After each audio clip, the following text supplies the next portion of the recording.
Yep.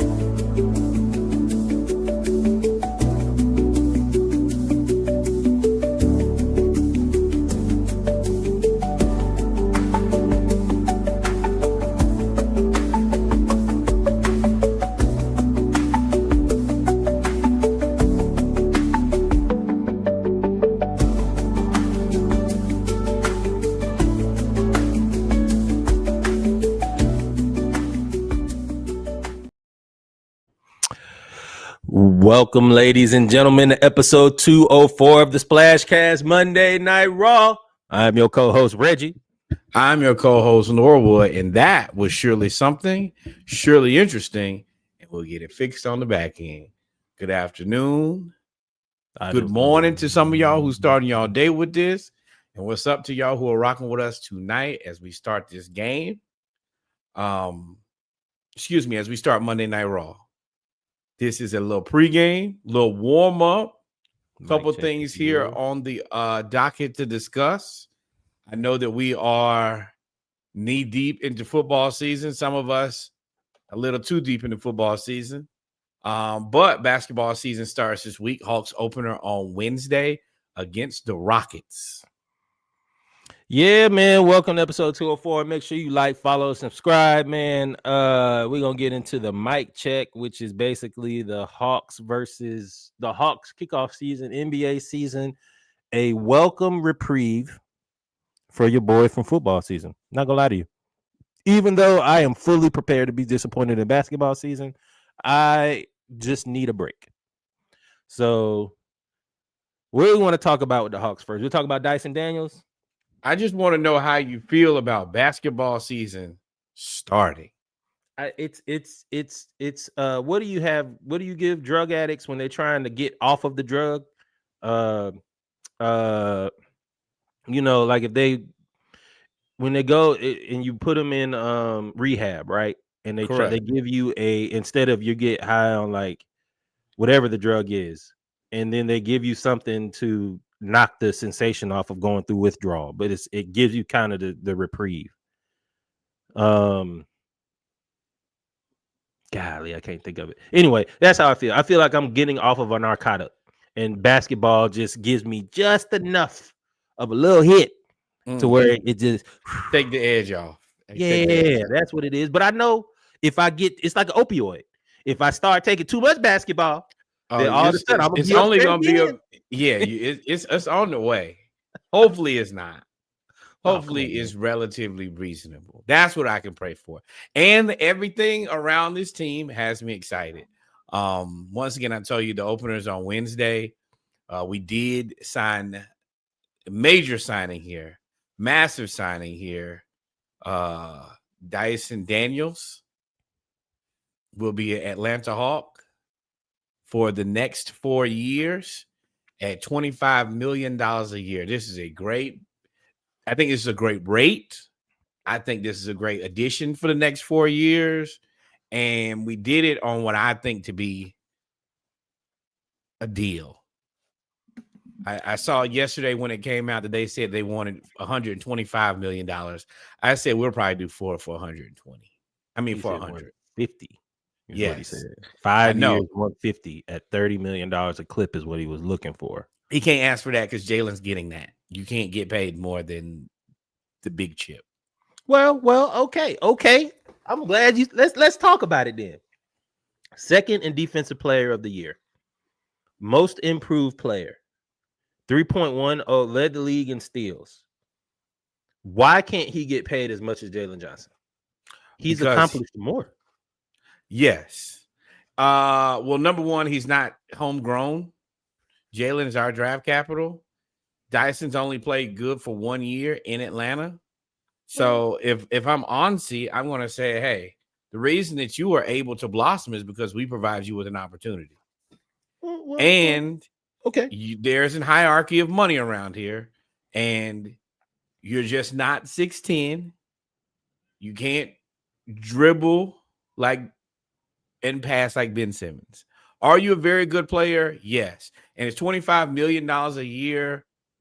Very good money for a guy who's had one good season and basically was something that was a throw-in to try to make, to make a trade. Like, you were a trade sweetener.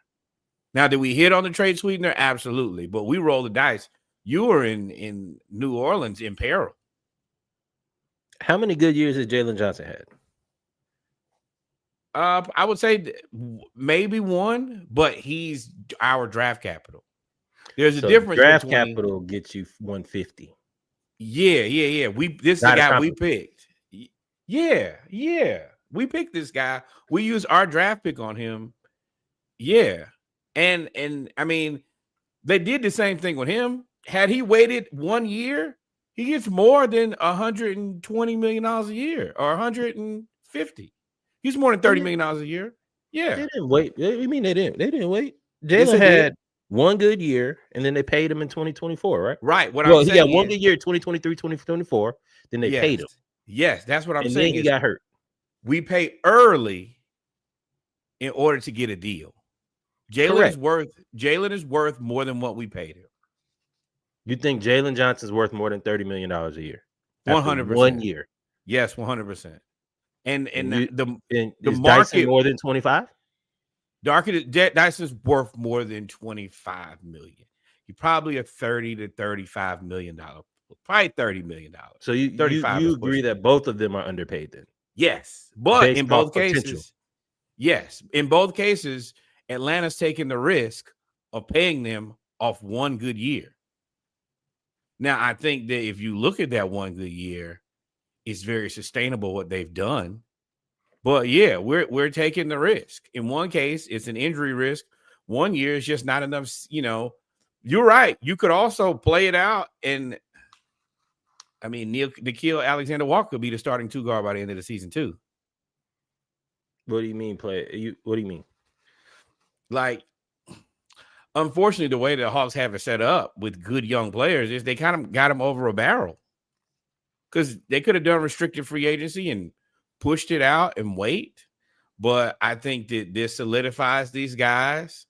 For Dyson, I think that his thing is I'm going to get a lot of playing time, and I'm going to get a lot of playing time at point guard as well.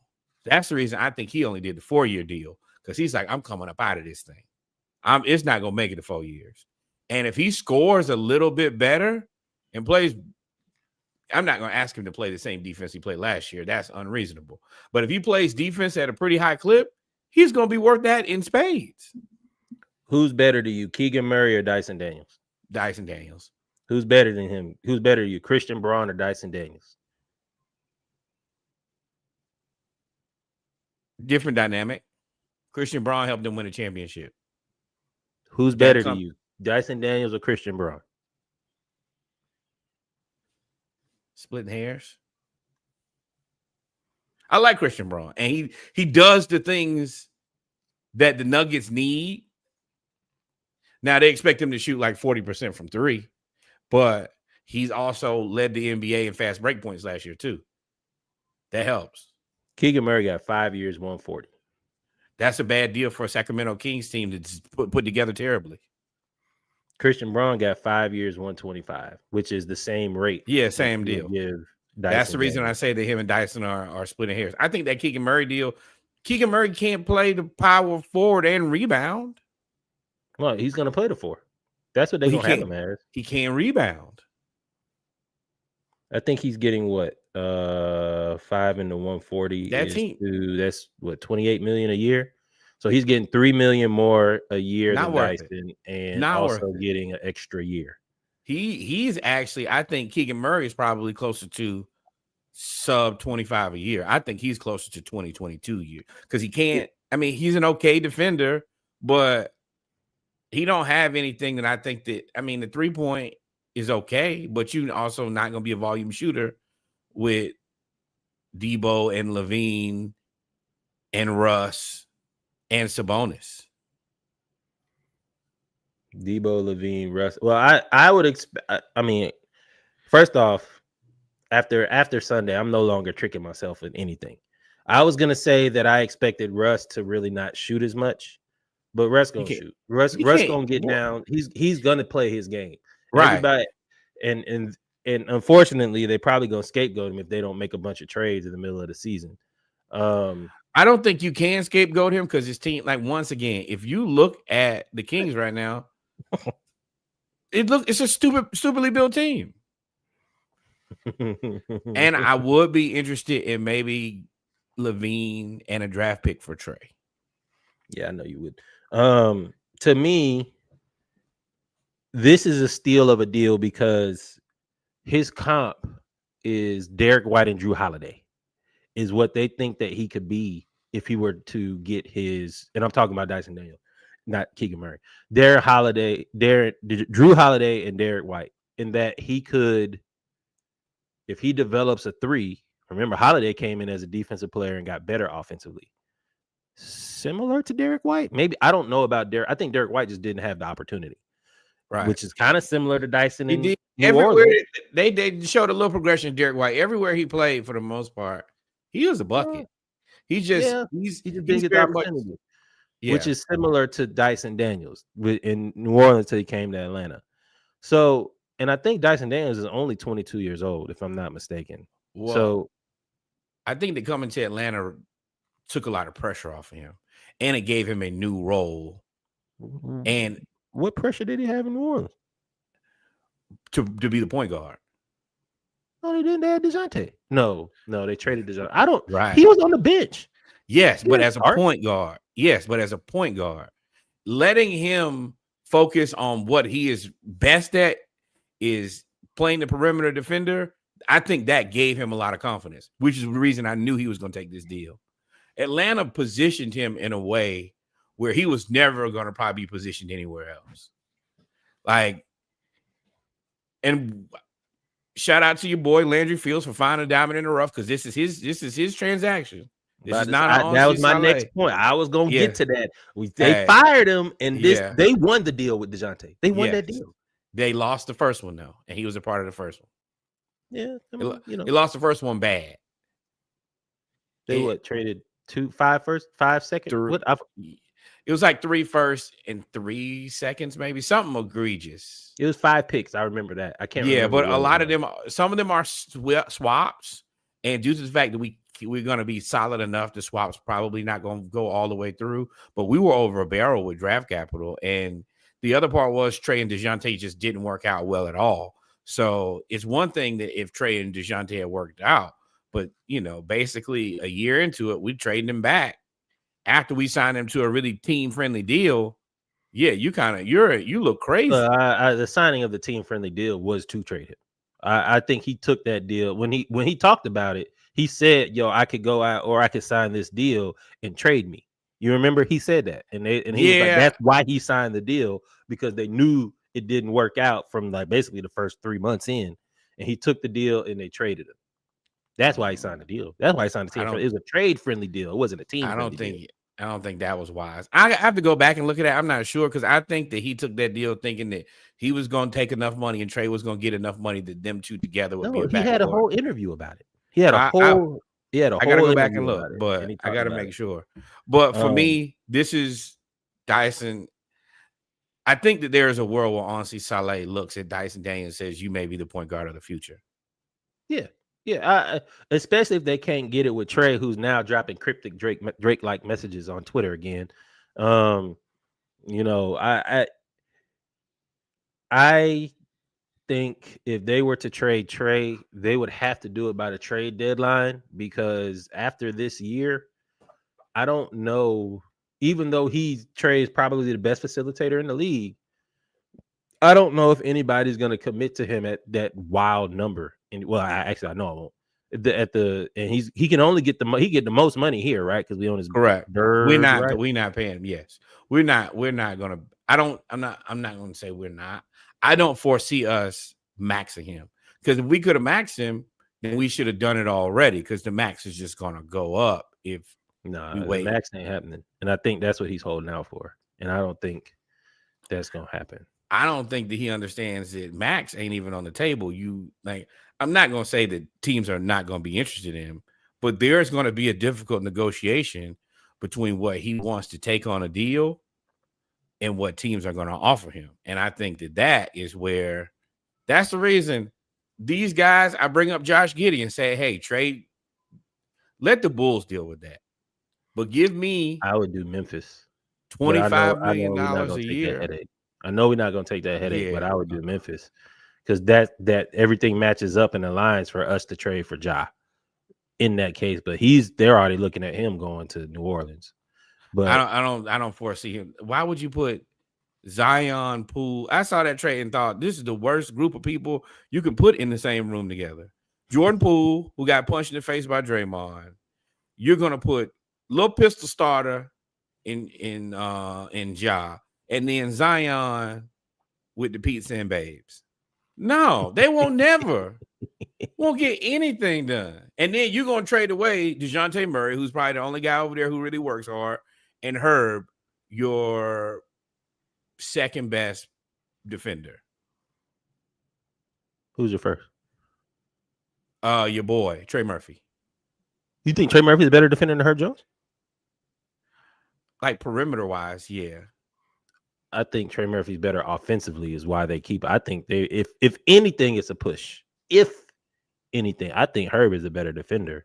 But I that's splitting hairs. But for the most part, I do like this signing. I think now what does that mean? How do you feel about the Hawks going into the season? I don't like that everything says that Kristaps is going to start. I think that's stupid. I think that also pisses me off as a fan of Okongwu, who's been here through the Clint Capella era as a good soldier. Didn't complain. Fifth pick in the draft? Has done everything you've asked of him. I think it was okay. But whatever. He's done everything that you asked him to. He's worked on that shot. He's not complained about not starting, even though he probably should have started all of last season instead of half of it. And he's on a team-friendly deal. And Kristaps Porzingis isn't signed through the season. And, I mean, I don't blame him, but he's also not interested in signing right now. Okongwu is a guy who I foresee. I'm not going to say I foresee in Atlanta. I would like to have him in Atlanta. But, I mean, I could just see the Warriors taking off with a kid like Okongwu. Oh, this is the Draymond replacement. So I went to the preseason finale against the Rockets. First off, Reed Shepherd, if they just let him play, he was tortured. Now, Dyson didn't play. Jalen Johnson didn't play. They did play Trey. They played Nickeil Alexander-Walker. And let me tell you, it didn't matter. Reed Shepherd had like 18, 3 and 3 in the first quarter. We were watching. I was like, bro, he is cooking. I hate how they stagger the people. Yes. I hate how they stagger the people, though, so you don't get a look at. I mean, I get it, too. You're playing coy, but, bro, you're going to play 82 games. And you also don't get Jalen Johnson been hurt 2 of the last 3 years. So you're not going to, if you don't have to play him, you're not going to play him. Well, then don't play Trey. Trey ain't been hurt for real. I didn't like playing Porzingis. Now, Porzingis, let me tell y'all, I do not expect Porzingis to make it through the year. I don't know if he'll make it to All-Star. They were massaging that calf every time out. And I mean, wrapping it with the heat pad. My sister is a Boston Celtics fan. I'm happy he's an expiring contract. My sister is a Boston Celtics fan. And she said, like, look, all the insiders with the Boston Celtics kept talking about this calf for the last 2 years. And that's the reason. All that other stuff, he did have whatever, white people kissing stuff that he got. But that calf is weak. And Kristaps Porzingis got pushed out of the post by Lil Holiday. Aaron Holiday. Not just once. I watched it 5 possessions in a row. Now, that part is tough because I get it. He's tall, but he is weak. There's also just a leverage game when you're that tall and that person is putting their butt on like the part of your leg that bends. Okay, you got me. Good job. No. Well, then you should have some type of. He has no post moves. Like he was getting destroyed in the paint. Now, Okongwu, what I'm nervous about with the Hawks and what I really want to see, and this will be the only point that I saw, is Okongwu, Porzingis. What's the dude we just drafted? Asa Newell, we don't know how to deliver post passes. Okongwu was in the post multiple times in that game. And again, it's the last preseason game. I understand. They may be playing coy, but I can only speak on what I saw. They missed him over and over and over again in the post. Now, his corner three has gotten even better. Y'all gonna have to respect it. Asa Newell can shoot, and he's very active and tall.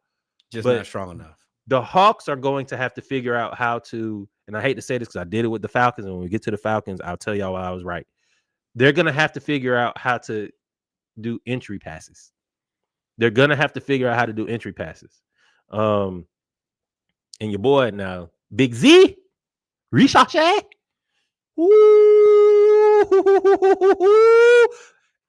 If he can stay healthy, he's going to be scary. I just want him to keep that pusher. I need him to keep that killer instinct. He got it. Because he's got to keep it, because that's the one thing I think will make him like a infinitely superb, okay with where we took him at 1.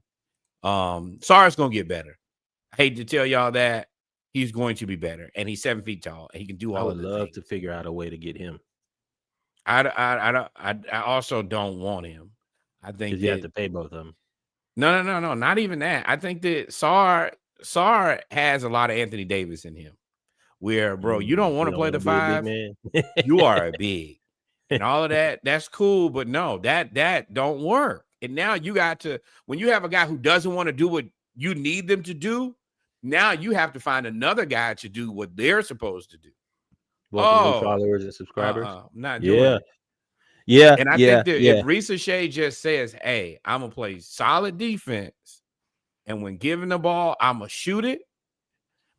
I really only need him to be DeAndre Hunter, but actively attempt to get a rebound and pass other people the ball. That's really it. He ain't do none of that. He ain't do none of that in that game. He ain't do no rebounding. He was nowhere near the paint unless he was trying to score. Yeah, I kind of, which he should have been considering the roster we rolled out there. But that's the thing. You got to be able to at least get you 3 or 4 or 5 rebounds.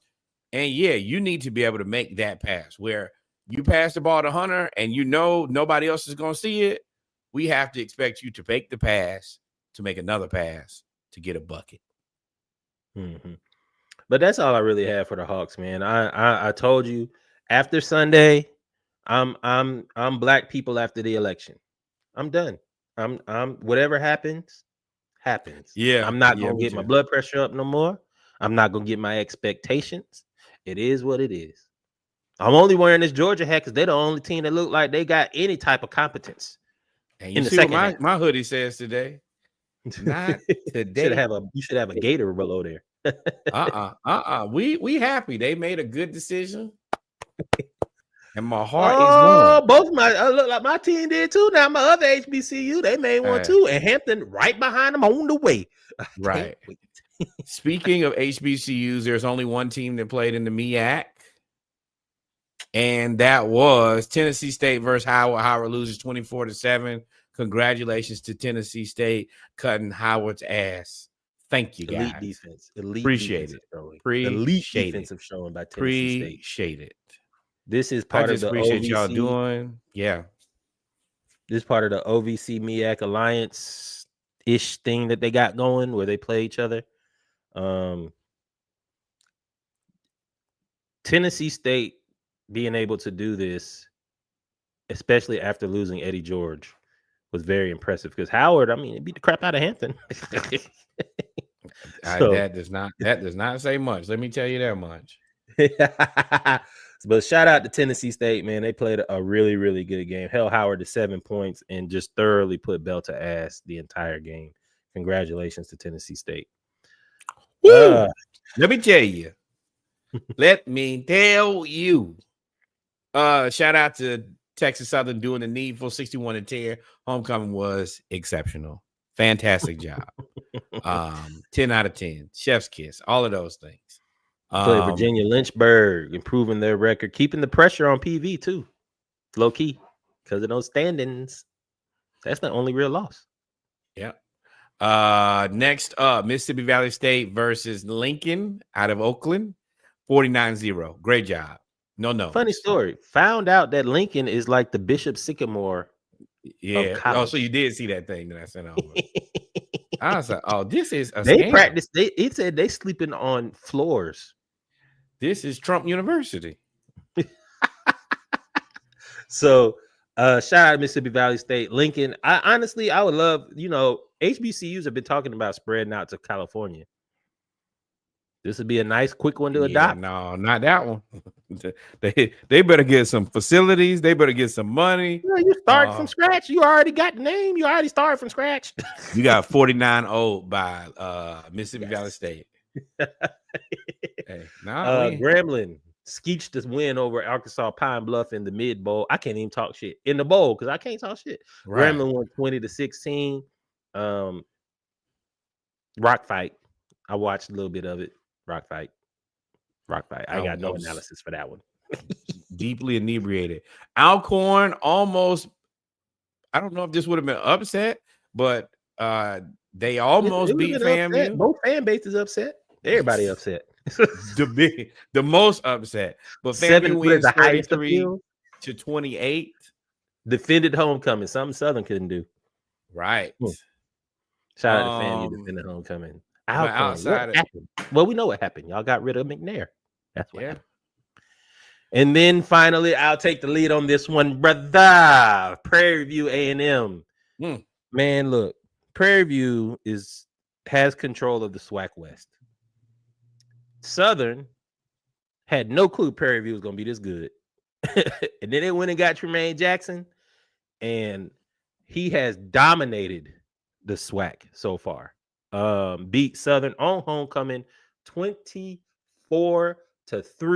And let me tell you, the 3 was a mercy. It should have been a 2 because they gave it to him. But the 3 was mercy. They beat Southern so bad that Southern fired their coach, as I just found out 10 minutes before the show. Yeah. And it was kind of that rumbling earlier in the day. Yeah. But Go ahead. The rumbling was like during the day, it's a couple people on the hot seat. He's not the only one. Billy got fired. People still wondering why Mike McDaniel is still in Miami. So that's just kind of what's going on right now. Is people like, all right, so what are y'all going to do with this guy? Is he going to be around for the future? And they decided, no, we're going in a different direction. Adios, mi amigos. We will find a way without you. Well, and he got fired. With HBCUs losing homecoming and having a bad season and losing homecoming is detrimental because everybody's back. Like everybody, all the alumni. My dad was there, and this is how I knew he was going to be fired. I just didn't know when.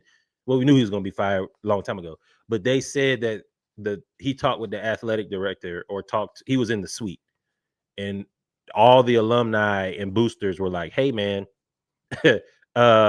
After every touchdown, they just kind of, how people give you that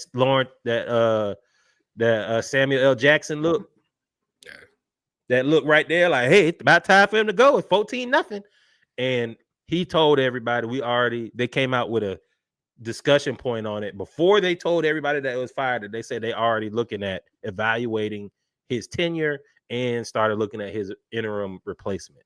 And I was like, damn, they ain't even announced that they fired him yet. Came out a couple hours later. Don't worry. You out of there, big dog. So I hate it for Graves because Graves has really paid his dues. He's been the interim coach at Grambling. He was the interim coach at Southern. He was, he's a good coordinator, interim coach guy. But in terms of, he seems like he was just in over his head as a coach here. He had some bad luck losing his starting quarterback with the four concussions in 2 years, effectively retiring him.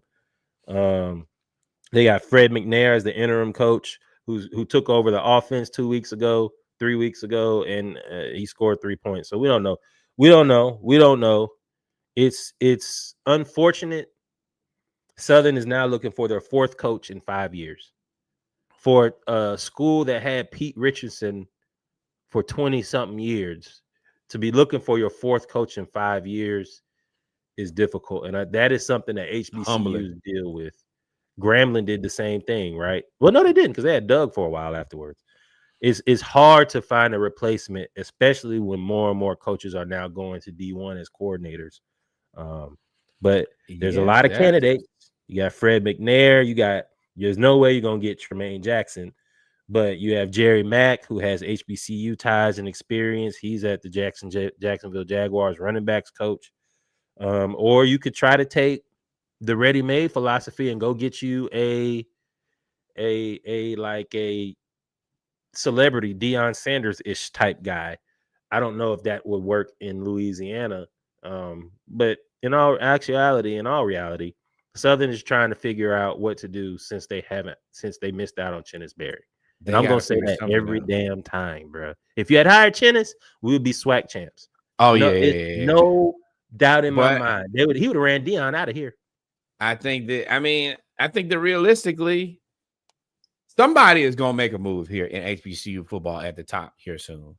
And I don't know if it's Chennis or if it's TC at Jackson State, but I can't imagine it. Yeah, I think that they're going to be, especially like that UAB job. It's a real job. I mean, it's like FIU with Simmons now, right? And UAB has a fertile transfer portal ground because you right there by Bama, and you still have all the recruiting grounds from Louisiana, basically the whole Southwest and Southeast, because you're right in the middle. You're right. There are going to be jobs that are there, and there are going to be more jobs available. Because when we talk about Billy is going trying to get the Billy. No, I mean it's just a natural. Like there are a lot of people in pros and college football right now who are wondering, "Hey, will I continue to be working here soon and very soon?" Speaking of a guy to see the king. Speaking of a guy who went to go see the king. Oh, we're not even taking breaks. Okay, cool. Oh, my bad. I got ahead of myself, ahead of my skis there. My bad. We don't have to. I mean, that's fine. Actually, I do. We're gonna take a little break here. Hopefully, this is going to actually be a trial because we tried this a little while ago. It ain't like it. What did we try?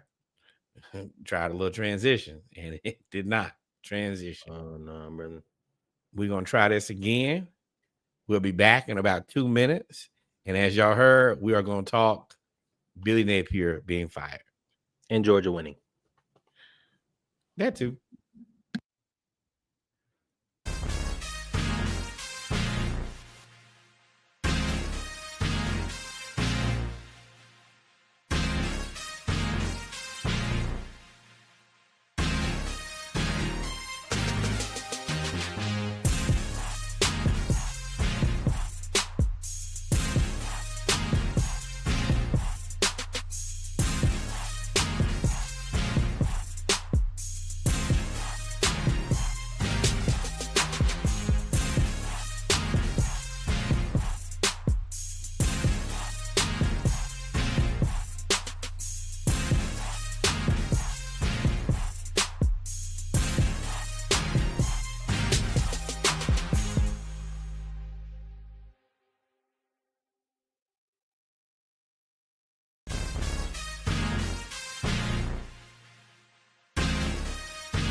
And we're back, ladies and gentlemen, with our football segment. NCAA football first, college football. You are on mute, big dog. Just to let you know, I see that you tried to talk earlier. We are here. We are here to discuss a fun-filled weekend of football, actually. Very, very entertaining games. Still on mute. Very, very entertaining games. You didn't look at the microphone on the screen, big dog. Very, very entertaining games. Still on mute. I'll help you out. There you I go. don't Can know you talk why now? this thing. There you go. You Maybe. not muted now. It was But some of us showed up, and then there was one group of people who didn't do anything. And I don't think that they should get credit. And I don't like it. so we're gonna talk about the SE. It was basically SEC day. I think Indiana was No, we ain't doing that. SEC did I.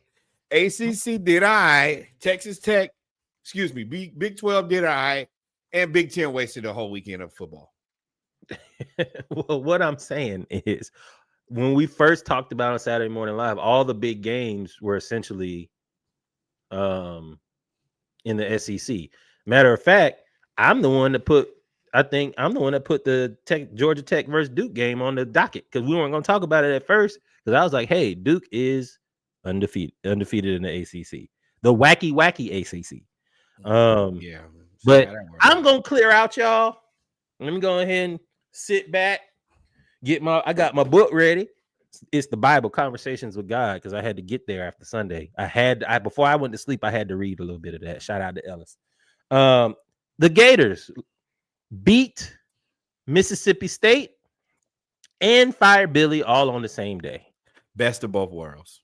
No R. Kelly. Best of full stop. Everything worlds. that I needed to have happen happened, thankfully, prayerfully on my behalf.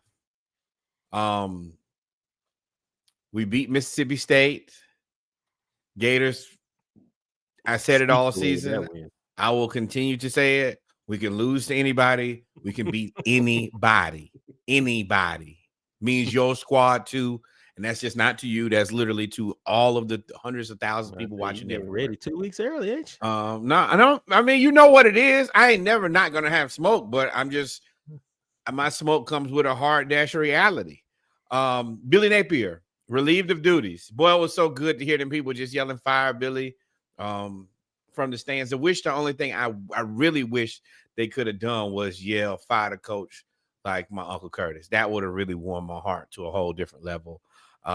Goodbye, Billy. Hit the road, Jack. Don't ever come back. We won't miss you. Y'all been rocking with us through all 204 episodes of the podcast. Y'all know. Y'all can go back and listen. I told y'all after the first drive, I gave him the first half of the entire first game. And I said, oh, he's not going to work. And I was right then. And I'm filled with joy now because he's no longer the head coach of my football team. Yeah, the athletic director released a statement saying that this was the time to do it because it's on a bye week and they have a time to kind of No, you don't. Afterwards. I'm just telling you what he said. I told you, I clear out. This you, big dog. Hey, I know people have been trying to feed me bullshit all day, and I am not in the mood for it. By any of you people, I can read. I got good common sense. You should have fired him before the season started, but you did. So what's interesting in the fallout here for me is you have that 30-day window, right? Where now players can leave. And while he may not be a good coach in terms of making good decisions, he is a decent recruiter. I mean, he's built together a good roster. So I'm interested to see over the next 2 weeks. I know Georgia's going to be calling. I know Florida State's going to be calling. I know LSU's going to be calling. Like, are they going to lose anybody? Or are they, by promoting Gonzalez, who's been his wide receivers coach, he's been there for so long that maybe he can hold it in the road and keep that roster together like UCLA did after firing Deshaun Foster. That's what I'm more interested in now that with this fall off, because by firing him before The bye week, you basically got a week of recruiting that's open now. It's recruiting. I don't. This might sound harsh. I don't care. We needed to get Billy off this fucking team. When was the best time to do it? 2 years ago.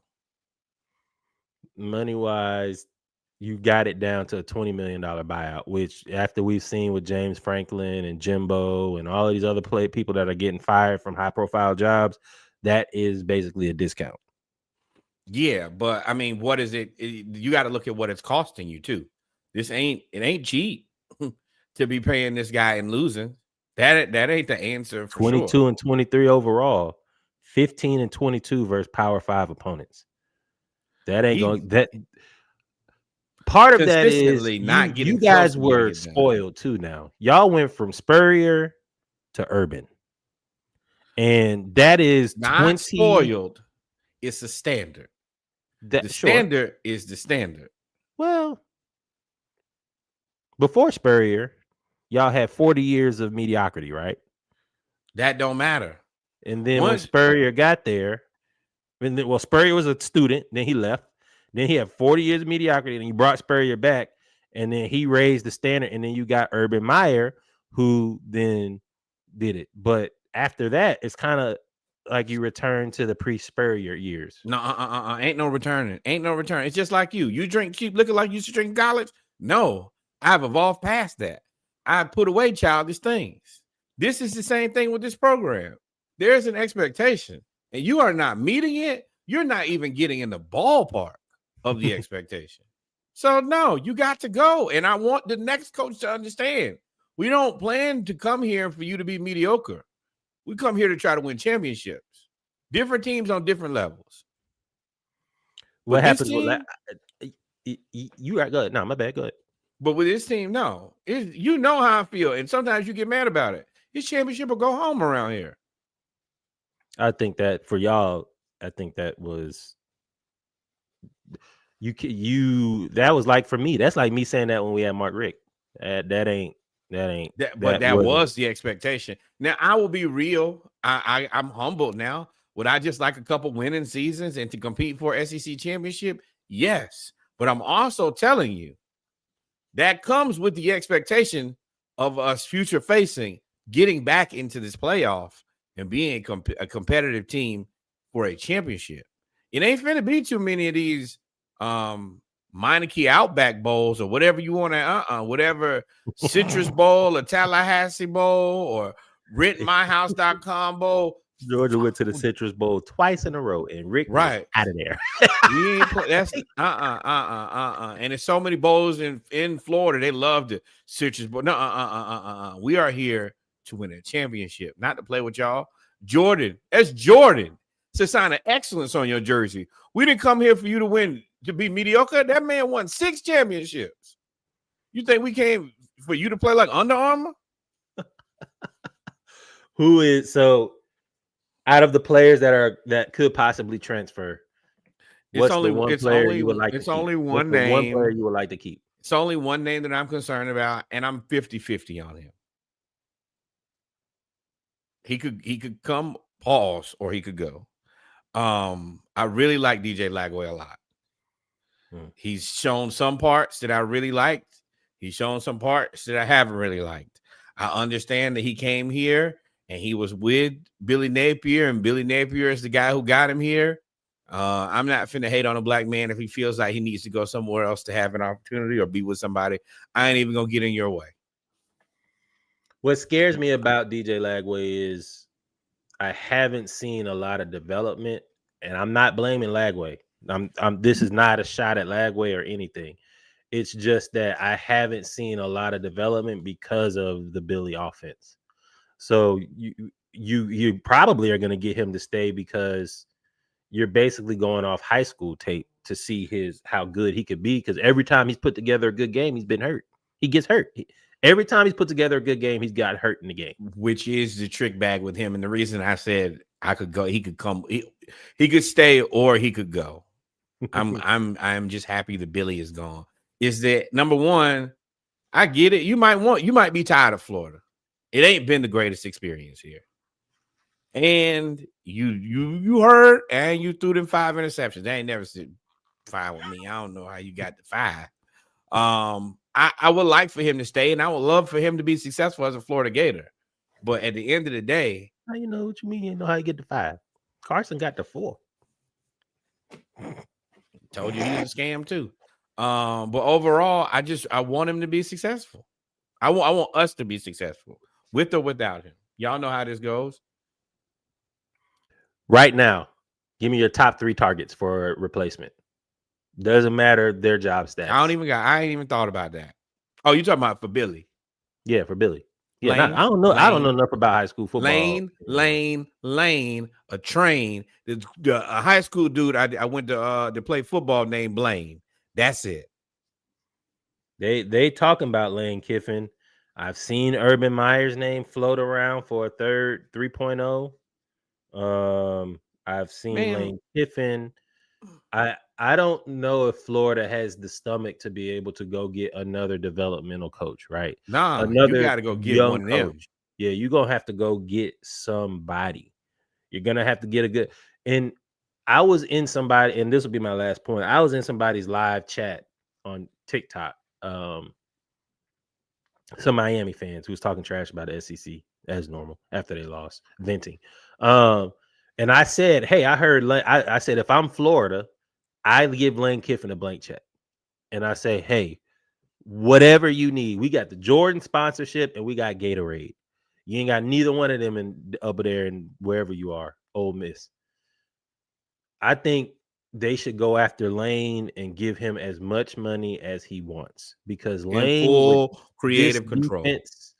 Lane with this defense and him going after, and he's an asshole and goes after Kirby Smart and your biggest rival in Georgia, which is what you need because Kirby's gonna try to destroy y'all and embarrass y'all every year. That's just how it, and that's how Kirby, especially when you talk trash. So I think Lane should there is a unique marketability between the University of Florida Gators and Lane Kiffin. I've seen James Franklin's name go around. I don't know if his personality and I like him. He ain't bro. I don't know if his personality fits, and I don't know if his culture is what I'll say fits for Gainesville in Florida in that team and that atmosphere. I mean, we have a thing. Florida fans, even though I think I get a raw deal on this, Florida fans are assholes. Our favorite coach is Steve Spurrier. He was an asshole. We could get Lane Kiffin, notorious asshole, then yes, this fits. The other part about it is Lane and Kirby make for elite SEC showdowns. Every year. And in a way essentially that would be a semifinal. Yes, and that creates that's your biggest coaching rivalry. Yes, because nobody cares about Steve Sarkisian. Correct. And I don't think Texas really has Texas and Oklahoma rivalry because they've been so boo-boo, or neither one of them has been so good. I think that rivalry has been dumbed down a little bit. And neither one of them have like they're not like I like Sarkisian, but it's just there's fuck him. It's not like he's just not, and I think there's certain coaches just not that interesting. But Lane and Kirby would be everything that the SEC needs right now. They in a group chat together, and they Saban's tree, and they're good friends, and they talk a lot of man. That's like brothers. That's basically they're basically brothers. Yeah, one's offensive asshole and one's a defensive asshole. Y'all, hey, all the chips in, go get Lane. I like. We also have to understand we have a responsibility. Y'all got to do y'all part. Spend that damn money. In Florida, just like the expectation is to come back with a championship. Hey, executives, y'all job is to come here with a real coach. Yeah. These trials, we done with that. We are done. But y'all on round 4 of the trial? Yeah, Yeah. McElwain. Is that the shark dude? Mullen, McElwain, throw Zook in there, Muschamp. Oh, I hate all of these people. Just put them together in one sorry ass coach. We and love you, control. Muschamp. You can come back to Georgia, be defensive coordinator anytime you want to, though. Come on back because we need you. Oh, there's probably not a better defensive coordinator in the game, but head coach. Oh man. Speaking of, I'm gonna pivot. I don't want to go to Texas A&M right. I want to go here. Since we talking about Lane, that's a great pivot right here. Is Lane. Lane Kiffin for 3 quarters put on a masterclass against Georgia. Georgia beats Ole Miss 43-35. Bulldogs figure out a way in the second half to get some stops at the end of the game and beat Ole Miss, who's I'm not gonna lie to you. I've never seen a team score 5 straight touchdowns, 5 straight drives of touchdown. I've never seen that happen in amongst ranked teams, except actually I have the Saban Alabama years, but that happens so often that we kind of became numb to the greatness of Alabama during the Saban years. But Lane Kiffin was putting on a masterclass. He looked like Shanahan versus the Falcons. His play calling and design. It's not even the play calling, because the play calls, he and Bobo were similar, but the design, the play design, is so far leaps and bounds above Bobo. Bobo called a hell of a game, and I'm going. I promise y'all, because I got on live, I got integrity. I'm going to talk about Bobo, and I'm going to give him his props. Also, the gunner, but Lane Kiffin was so impressive for 3 quarters. He was so impressive for 3. He was kicking Georgia's ass. I was like, yo, he's cooking. He was running 2 quarterbacks, and I think he knew he had to do that, because I don't think he knew he could. He knew he could. He had to cook up points because his defense isn't as good as it was last year. He was having he had 2 quarterbacks, Trinidad Chambliss and Simmons was on the field. He was running double reverse pass, whip, quarterback sneak. I was like, what is happening? I love a guy who says, I'm a guy and I'm going to put my guys in the best position to be successful. I know that this is an uphill climb. I know that this other team is probably better than me, but I ain't finna quit. I'm going to pull out everything I got and see what they He pulled out all the stops. But Georgia ended up getting it done 43-35. It was probably the best game of the year SEC wise. Maybe behind, I don't know. Georgia, Alabama was really, really good too. But shout out Texas to Mike was Bobo. good too. Who? Florida, Texas? Yeah, but that ain't had no consequence. Yeah, okay. I got a couple quick points here. Number one, this is the reason that I hate the Big Ten, is the SEC is going to give you must-see games every week. Like, Big Ten just don't give you that. And if you run down the docket, it's 4 of them. And 4.5. 4.5. Excuse me. Teams? 5.5. No, games. Oh. Not teams. Big Ten don't got 5.5 teams. But yeah. Gators, Mississippi State was a good one. Texas A&M, Arkansas was a good one. UGA, Ole Miss was good. Bama, Tennessee, and Vandy over LSU. Like, this is where I get frustrated. It's not that people hate your conference. It's that your conference doesn't roll out a respectable product every week like the SEC does. And I think that's just reasonable. These games, and they're not like these games are like ass kickings. These are all games you have to watch until the very end. Now, Gunnar Stockton, congratulations, 12-12 in the second half. You put on a masterclass. I asked for a Gunnar game. I got a Gunnar game. I still don't trust you, but job well done where job well done. I don't think that you could ask more out of Ole Miss. Ole Miss was an underdog because people believed that Georgia was better. Everybody was right about that, but Ole Miss ain't no slouch. Ole Miss is, they were number 4 team in the nation. So, the only reason that Georgia was a favorite is because they were at home. I think in this Kirby versus Lane rivalry, I think both guys have won at home. So I think, they're 2-2 against each other, and both teams have won at home. Just last year or year before last, Georgia beat them 52-17, but they had that squad. So, it is what it is. I have to give my shots out to Bobo. And I'm gonna say this because I said it, and I want to make sure that y'all understand how serious I was. I mean, everything that I said about Bobo leading up to this game, every single thing. I think he's predictable. I think that he has no imagination, very little pre-snap motion.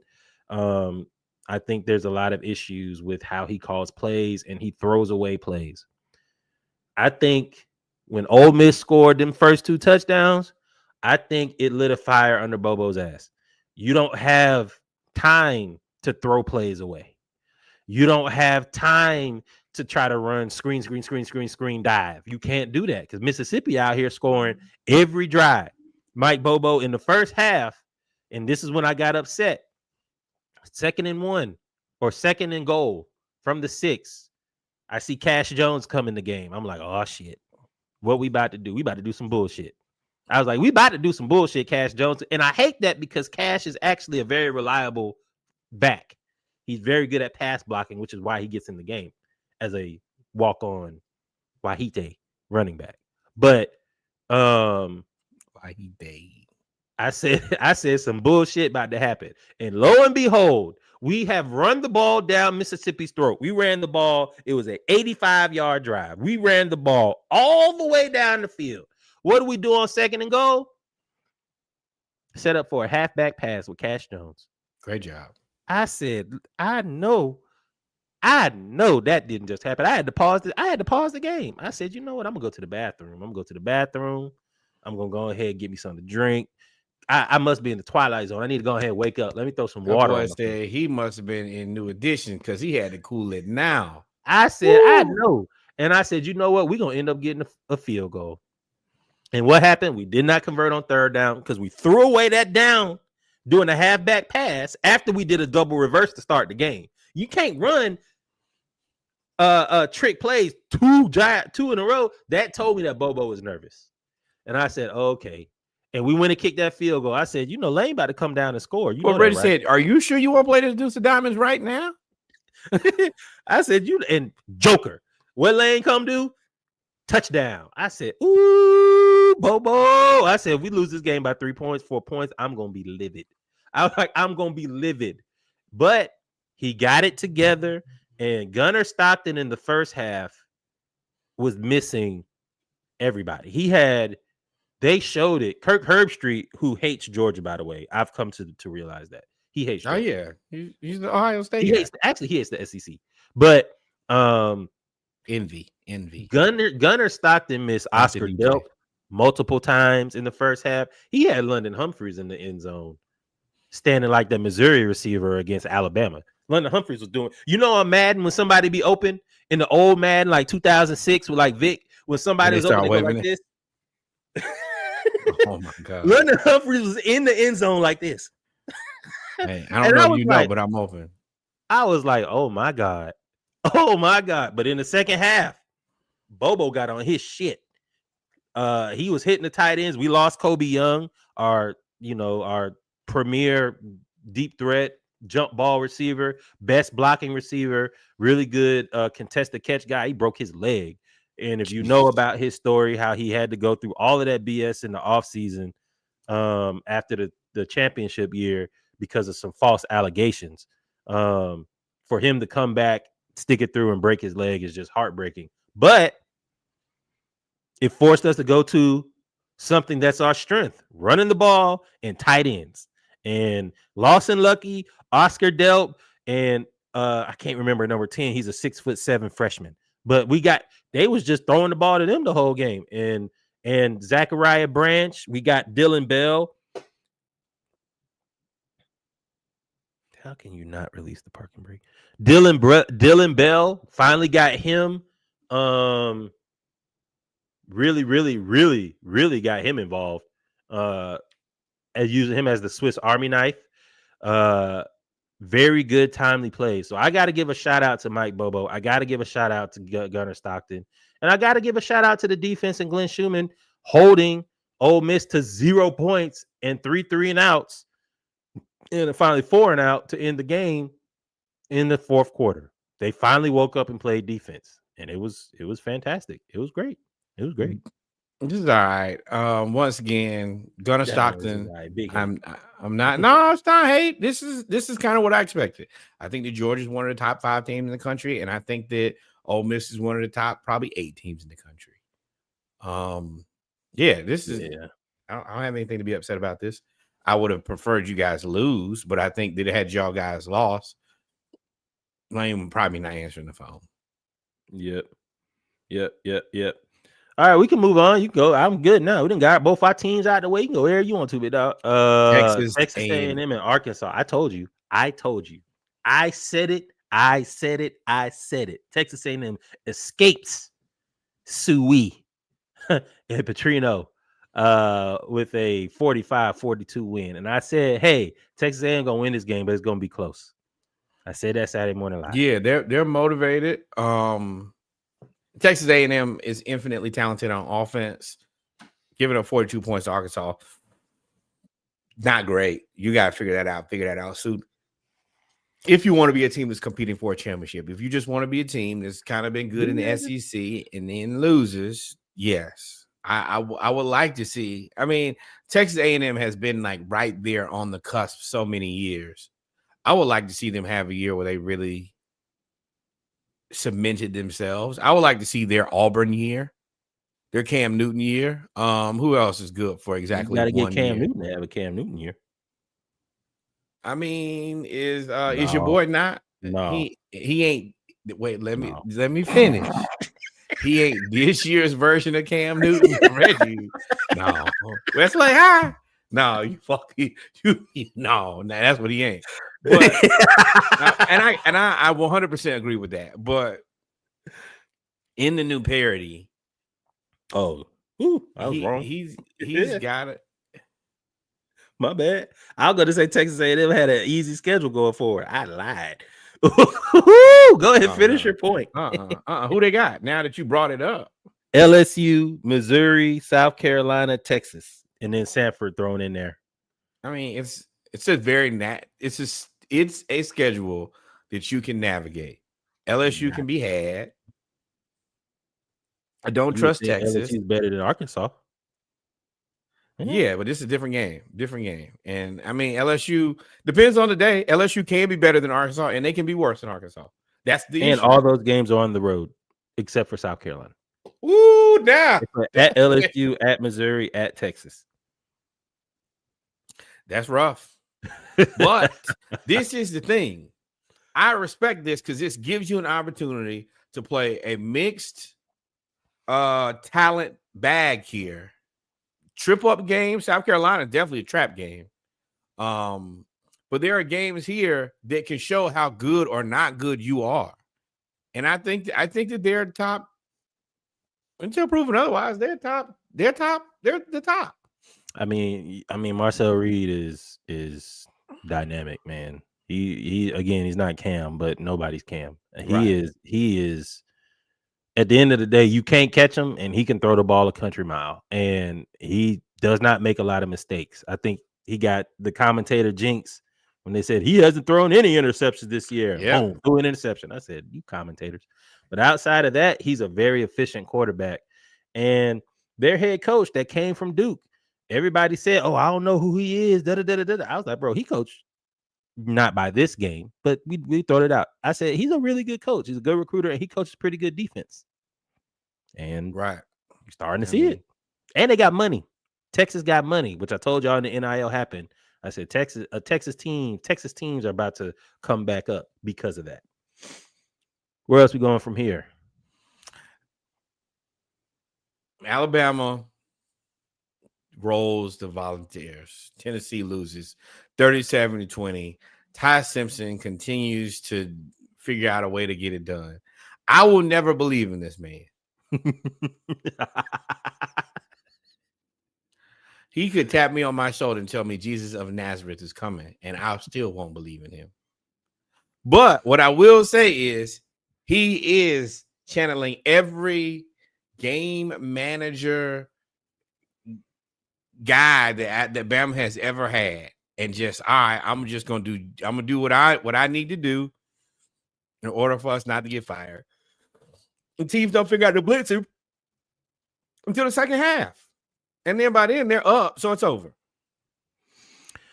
Yeah. I mean, Ty Simpson, when he's right, he's right. He is the best quarterback in the nation at navigating the pocket and moving around and getting rid of the ball. Because Alabama's offensive line, while big and still does have Caden Proctor, who's going to be the number one tackle taken, they still allow pressure. But he's so good at navigating the pocket that, and you can't guard the receivers. One thing Bama has gotten since they've decided to turn over a new leaf and they had Kiffin and they started getting all them receivers is they just keep getting them. They keep getting them. They have another 2 or 3 guys that are beasts right behind Ryan Williams and Jermaine. I could coach a team to beat this kid. I don't care what nobody says. But Tennessee, man, Tennessee does this against Alabama every time they play in Alabama. They stick with them in the first half, and then they do something very, very stupid at the end of the half, and it blows it open. Tennessee wasn't down by a lot. It's not like they were, getting destroyed in the first half. They were actually about to score to end the first half, and they, instead of taking the points with 2 seconds left, they went for it, and then they threw a pick six to end the half. I love it. Love it. And that made the game go from, that's a 14-point swing. And then Bama got the ball in the second half and scored again. And I was like, oh, well, you go ahead and count this one. Good night. It's over with. And good night, Irene. Unfortunately, this is what Tennessee is. I ain't gonna say unfortunately because I'm a Georgia fan, but this is what Tennessee is. This is what Tennessee is gonna be. And I think that that's okay for this season. This, like, where they are this season. I know we get caught up in, my team. I think that what they've gone through this season, this is a perfectly normal and reasonable place. And you may say that they probably ahead of where most people figured they would be at this point in the season. Who? Me, for sure. I thought Tennessee? That after Tennessee is exactly where I thought they would be. I thought that after losing Nico, I didn't know what they were going to do. I thought that they would probably just pack it in for the season, to be completely honest. That was my expectation. They fall hard. I wasn't thoroughly impressed with Nico when he was here, when he was at Tennessee. I mean, he was good, but he wasn't, and he didn't really have a notable win. Like, he was just there. I agree, but everything was on Nico. This is the guy. This is the year. This is the guy. This is the year. And then he slide out of there, and essentially middle of the night. Yeah, he did leave. Losing your quarterback at that time of the year and getting where he was getting their quarterback in return. What's the chances of that? And you're not just falling off. It's gonna be a lot now in NIL. Well, you're right. Now it's gonna be a counter. Hey, let me get that dude back then. Since you clearly not gonna play him. You know what? Where do you rank Alabama here? Alabama's ranked number 3. A lot of people are saying Alabama's the best team in the nation. I don't know if I believe that. You gonna have to prove me wrong with Ohio State. I know they ain't got no schedule, but this is what I will say. Alabama may not be the number 1 team in the country, but they sure as hell better than the number 2 team in the country. I was trying to wait, but Indiana stinks, and I'm not believing they're the number 2 team in the country, and y'all can't make me believe it because none of y'all believe it. We'll discuss that in depth, but I think that Alabama, whatever Indiana is, Alabama better be on top of that. And Georgia, and maybe honestly, Florida only has one bad-ish loss. So Florida's better than Indiana, is what you say? I would like to see them play. What about Oregon?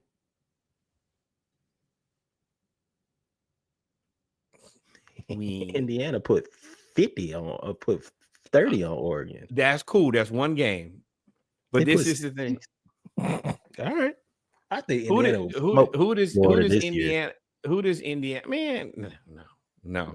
They're not smoking now. Will we maybe lose? Yeah. Smoking on that Gator pack? No, we ain't doing that. No. Okay.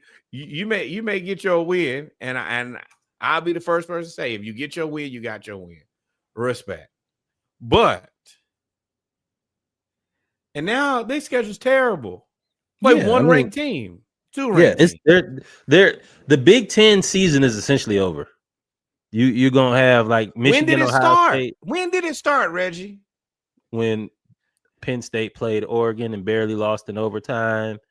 When Oregon played Indiana. How long is the Big Ten season? Is it 3 weeks? It's as long as the MEAC season. The Big Ten and the MEAC the same, except one got 16 teams and one got 8. At least we got homecoming to look forward to. That's just over. Now I guess we're going to the playoffs. This really reminds me of what I used to think about the ACC back in the day. When Florida State wouldn't play anybody all season, then they'd be like, oh, well, we didn't practice all season. Oh, well, we got to play one team? Sure, we'll be ready. What years you talking about? The ACC in the 90s was a beast. No, I'm talking about after that. You talking about the Jameis years? Yeah. Yes. They had to play Clemson. That's about it. Louisville. Oh, wait till we get to that. I gotta. But yeah, Hoosiers, UCLA, Maryland, Penn State, Wisconsin, Purdue, and they're gonna lose one of those games for sure. For sure. They're not gonna leave. They're not. Cincinnati's not going undefeated. Them Indiana Hoosiers fans are on your ass, bro. Because you called them a scam, and I made sure to make that real. I don't care. It's a scam. It is a scam. Y'all are the Nigerian princes of football. Y'all are gonna eventually. That's the one thing about the playoffs. There's no way. Like back in the day, you used to have we just split championship. No, y'all gonna have to play somebody real, and they're gonna put their real foot in your real ass, and I'm gonna be real happy about it. Just be prepared for it. I'm gonna go ahead and let you have your. Hold on. Let me get this out your way so I can put this. Hey man, the whole time I was watching this game, I kept putting in the chat. I was like, "Yo, Diego Pavia is ridiculous." He was doing. First off, I should have had this soundbite ready. LSU gonna be looking for a coach real soon. They gonna get rid of you, big dog. This ain't Notre Dame. This ain't South Bend. This ain't Indiana. This is Louisiana, and everybody sucks. You can't be in a state as the premier program in the SEC football, and everybody else sucks. The Saints suck. Georgia, Southern sucks. UL sucks. Grambling sucks. Huh? The Pelicans. The Pelicans suck. I'll talk about football. We go there too. Pelicans suck. Like everybody, the whole state of Louisiana. Ooh, that was a terrible joke. I'm not gonna say. The whole state of Louisiana is awful right now, and you are supposed to be the only shining light. That is supposed to be you, and you got rolled by the nerds. Rolled. The game, while it was 31-24, never looked like it was out of control for Vanderbilt. They looked like they were going to win this game from beginning to end. Beginning to end. LSU just ain't got it defensively. They ain't got it. That boy good though, huh? Who, Pavia? Yeah.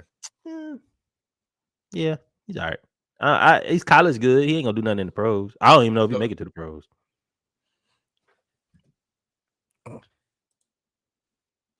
Now that we've seen this collection, Russell Wilson's. Yes, what we've seen.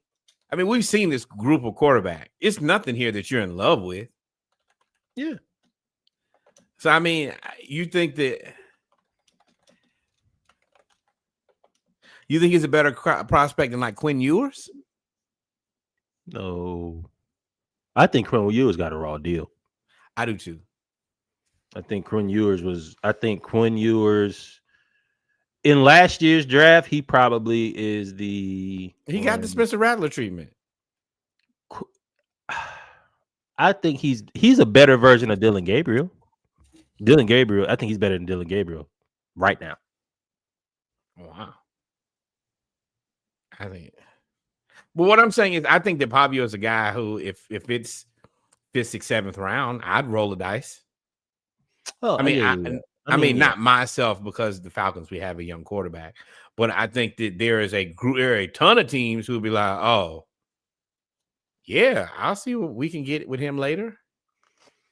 I don't think you're gonna get much, but yeah, I mean, he's a good backup playing in the pros. But at Vanderbilt, let me tell you, and shout out to the Vanderbilt's coach. I need to look his name up. I don't know how long he's gonna be there, but he's about to be on the James Franklin track too. I would not be surprised if his name isn't in the hat for Penn State, because Clark Lee is his name. He came in 2020. He was the defensive coordinator at Notre Dame under your boy that he beat. That's rough. So I think he's going to be a really, really good, a really hot name. I would not be surprised if he ended up going to Penn State. He's a good recruiter, and he's a defensive guy. You think he's they a defensive and they guy. had good luck with Vanderbilt guys. James Franklin for 12 years. Right. Look at the private check.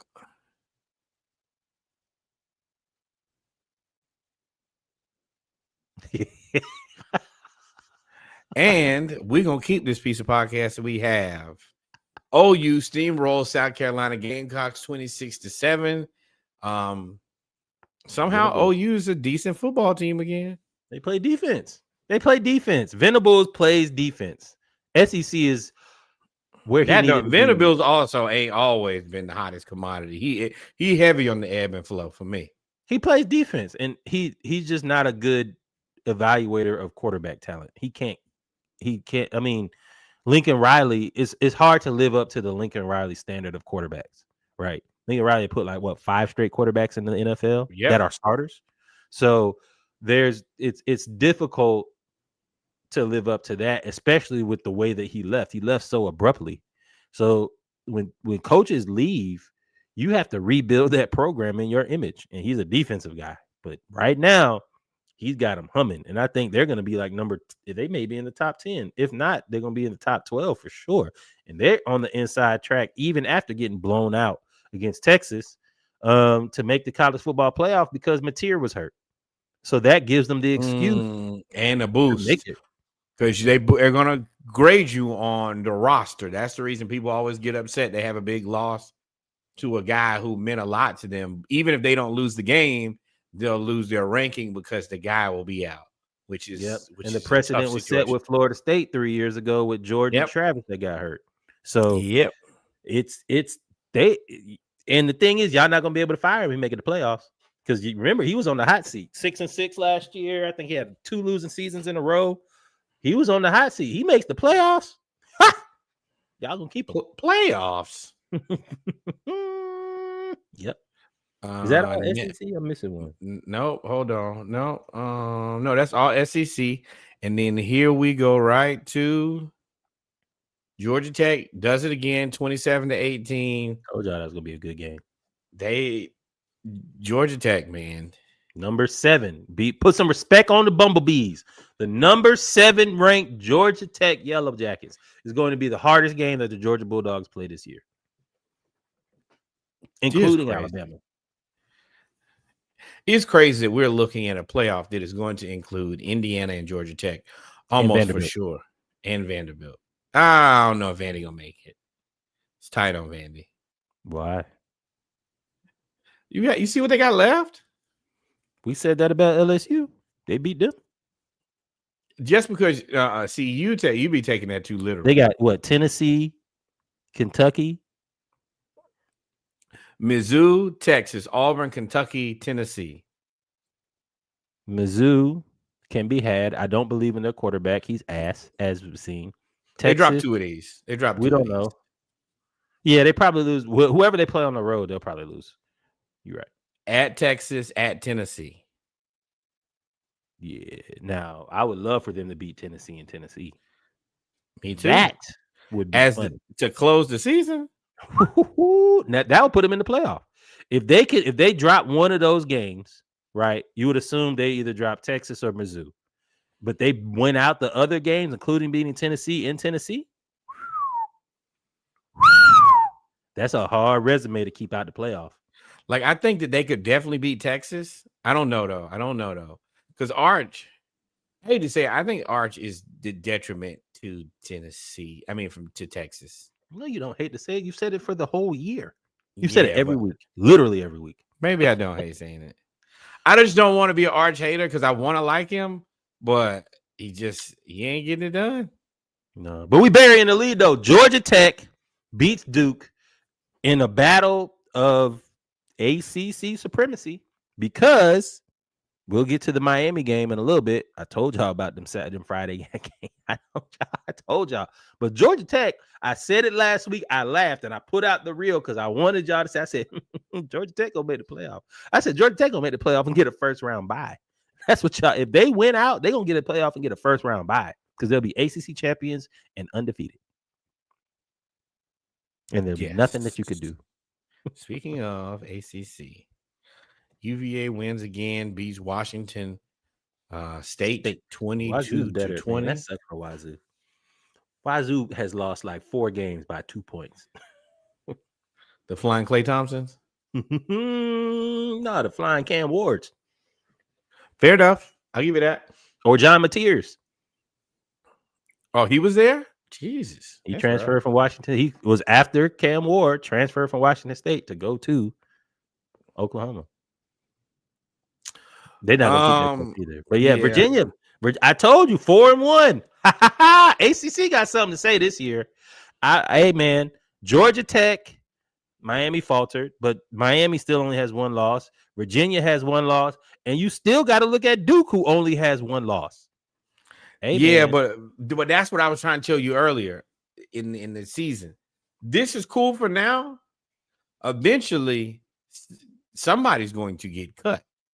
It's cool though, and it definitely makes the Big Ten look crazy that the ACC is still providing this level of competition in games this far into the season. And you guys are toast. It's over with. Embarrassing. Season over with. Shout out to Virginia, man. They have a running back there that just absolutely destroys people. That he runs over everybody, and they play decent defense. I mean, they've held opponents to I think other than Florida State. I don't think anybody scored 30 points on them. I'm not. You gotta fact check me on that, but I'm pretty sure that's correct. They play pretty good defense, and they can run the ball. And in football, with all of the evolution of offense that we have with the zone read and all of that stuff, if you can run the ball at the end of the day, if I can line up in front of you and run right at you, it don't matter what you do. I'm going to be able to beat you, and I can beat you on any day. And that's what Virginia is. ACC is fun to watch this year, man. They are fun to watch. Except so, I was about to say, fun to watch, maybe not. I know y'all didn't watch because it is homecoming season, and there are things that y'all care about. Clemson lost this week. We're not even going to discuss who they lost to. It's just that you didn't know the Clemson lost because they stink. Also, Fran Brown and Syracuse lost again this week. You don't know who they played because you don't care. But the ACC, as much as we just gave them all the credit in the world, Clemson and Syracuse being this disappointing, this is the fall off. And then finally, a team that you may care about losing. Oh, they play SMU. Yeah. Oh, yeah. And they play Duke next. Clemson might end up 4-8 this year. They got Duke, Florida State, Louisville, South Carolina left. Hey, Reggie, do me a favor. Ask me if I care. No. I know you know I don't care. Correct. You guessed it. But this is funny to me. Florida State loses to Stanford. In the worst way possible. Andrew Luck shows up, gets it done. Worst way possible. Did you see how they lost? Nope. I'm just happy they Florida did. State. I did see. They had like a 20-minute last 30 seconds of the game. The last 30 seconds of the game lasted like 20 minutes because it was penalty and whatever. And Castellanos got knocked smooth out. Smooth out. I mean, he slid and he did everything he was supposed to do to protect himself, and they didn't care. And they took him out and they brought in the backup. And it was the end of the game when they brought in the backup. So they threw a Hail Mary. They got a pass interference. And then they ended up getting tackled at like the 1-inch line or something crazy after like 3. And there was no good camera angle to say definitively if he was in or not. So and if he you was don't clearly, have to definitive me, he evidence, looked like he was in. But I'm a Georgia fan, and we just beat Auburn on the same technicality, so I can't argue it.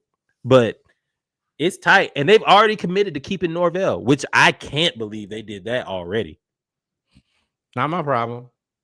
I think they're scared. They don't want to see that mass exodus like they had when they got cheated out of the playoff. Man, y'all better call Dion. Y'all fucked Dion over, and y'all fucked his friend over. Apologize. It's the root. What is the dude that came over there, the black coach that did the swag surf and had the recruits and everything, and then y'all fired him after 1 year? Willie Taggart? Willie Taggart. It's the curse of Willie Taggart. We told y'all when it happened. I was like, bro, y'all do it him. Y'all don't do right by blacks. It shows up. It took Notre Dame to go get another black to get to the playoff. Yep. Y'all did my man wrong. Tyrone Willingham. Yeah. We're gonna do this. I'm gonna come back to the Big Ten, but BYU 7-0. I think Utah is 6-2 now, or 5-2. Second in BYU. Very good team, but BYU continues to get it done. This is another team. So now you have BYU, you got the Mormons, you got Georgia Tech, you got the Nerds, Vandy, you got the Tennessee Nerds, and then you got Indiana, the Hoosiers. These are 4 teams that probably are going to make this playoff. And then we're going to have an all-SEC semifinal. And y'all better not do that. Do not make the SEC teams play the SEC teams. Yeah, that's what's going to happen. That's always happening. No, do not do that. Play these teams. No, do not. The SEC does not need to go to the playoffs to play more SEC teams. Nobody wants to see that. You're right. I mean, you're right. You're right. Or they make like the mid-tier SEC team play Ohio State. He'd be like, damn, dog. No, let Alabama play Ohio State. Don't put Tennessee up there. They 9-4. But hey, man, BYU, you keep pointing it out. They're doing this with their backup quarterback. Yep. And they're also taking advantage of a very favorable schedule where they play a lot of home games this year. It seems like every time they play it, they put everybody in the playoffs. Because when you're in the room and it ain't but 12 people and came before y'all fight, it get real different in that room. I'm gonna tell you that. Yeah, we saw that a lot of y'all can't fight. They tried to prank the Q's at homecoming. Smacked on up. I said, hey, bro, I like a joke as much as everybody else. You can't play with everybody. Everybody don't play the same. Not with alcohol involved and homecoming and all of that. We just and footage. Like you putting a whole lot of stuff that can't happen. Yeah, and that was my thing, bro. We just and I play with people. I'm the main. I get it, but you can't play with us. I know it's not fair, but that's life. Speaking of that's like the money had run out in Texas Tech, Lubbock. They fall 22-26 to Arizona State. They're still potentially in the playoffs, if I remember correctly. They're running the SMU plan to a T, spin big and see how far we can get. And I'm intrigued to see how it shakes out. I think they still have BYU to play. Yeah, they still have BYU. And that's really it. I mean, the Kansas State, sure, UCF and West Virginia. So they've got to beat BYU. Oh, yeah. You can't lose any more games. You have to beat BYU in order to make it to the championship game because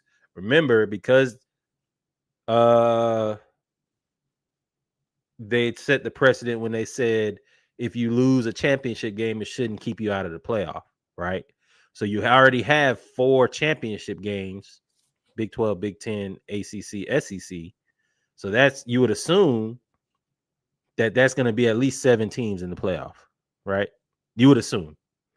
Just deductive reasoning. I haven't put any logic into it. So that's 7 teams, and then the ACC, the loser of the ACC championship, I don't think goes. But well, unless it's Miami and they lose to Georgia Tech or Georgia Tech loses to Miami undefeated. But so even with that, it's 7 or 8 teams already picked, and then it leaves for at large. I don't think the Big 12 or the Big 10 is going to get any at large bids. No, I'm sorry. The Big 10, the Big 12, or the HBCU. You can start working this backwards. Probably BYU. Nerd. We had 2 sets of nerds, Vandy and Georgia Tech. Well, you said Vandy ain't gonna make it. Though is what you said. Oh, you're right. Georgia Tech. Notre Dame is probably gonna make it. They're top 12, and they don't have anything left on their schedule. Why? And I love the black man, Freeman. Why though? Why? The games that you needed to win, you lost, and then you don't play nobody else. Didn't they lose? Did they beat USC? They are 12 and 13 going into. Did Notre Dame beat USC? Yes. Talk about that. Yes, they did. Yeah, because USC is unranked, and Notre Dame is just going to get another trip to the playoffs. They're 12 and 13, and the teams ahead of them still have to play each other, and they're going to lose. And then Notre Dame plays nobody for the rest of the season. They're going to walk in, and they're actually going to be one of the more difficult teams in the playoffs. I bet. Notre Dame. Yeah. All right, quarterback play. They got running backs for days, but I don't know if this is the team that they have. Can we discuss what I've been waiting for the whole show? Indiana is number 2 in the country. Yep, Signetti sign that deal. Why is Indiana not number 2? No. You tell me why they are number 2. No. I'm not mad that they're number 2. You are. I can read. That's the reason I'm mad. Okay, so Indiana's best win is Oregon. Only win. They beat the number 3 team at the time, 30-20. They beat the number 9 team at the time, 63-10. They beat Oregon, the number 3 team that I said before, on the road. You can't get you tried to sandwich that in there like that was 3 different. No, they beat Oregon. They beat 2 ranked teams. Teams. I mean, those are the only 2 teams that they're gonna end up playing because Penn State is ass. But they've beaten 2 ranked teams, and they beat them soundly. Right? They dominated Oregon, and they dominated Illinois. That's why to me they're undefeated. Texas A&M is the number 3 team. They've only beaten 2 ranked teams. Illinois plays nobody for the rest of the season. Texas A&M beat Notre Dame at Notre Dame. And I'm sorry, Texas A&M only has 1 ranked win.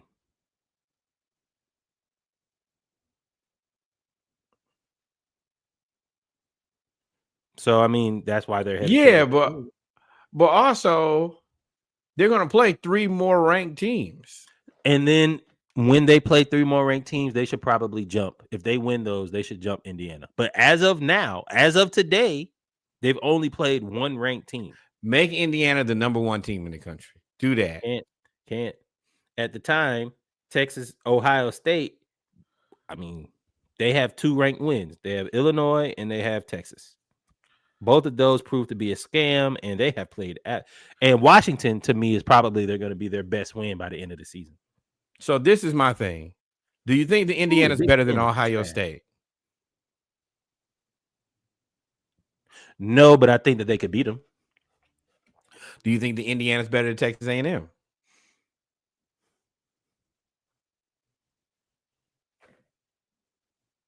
I don't know. Do you think the Indiana is better than Alabama? No, but I think that they could beat them. Do you think the Indiana is better than Georgia? No, but I think Indiana could beat any team in the country. But how many teams do you think the Indiana's better than? I think they're better than Texas A&M. Okay, so let's just get to the brass tacks here. I don't think that they should be ranked number 2. I think that they should be ranked about 10. Where do you think that they should be ranked? With my heart, I think that they should be ranked probably 6. With logic, I think 2 is right. Actually, no, I don't. I think they should be ranked 3. I think with logic, looking at this schedule, I think Alabama should be ranked the number 1 team in the nation. I'm sorry, the number. Yeah, I'm right. The number 1 team in the nation. Unfortunately, they lost to Florida State and got handed. That's why they're not number 1. They're the number 1 1-loss team. But if you look at resume, Alabama has played 4 ranked games in a row.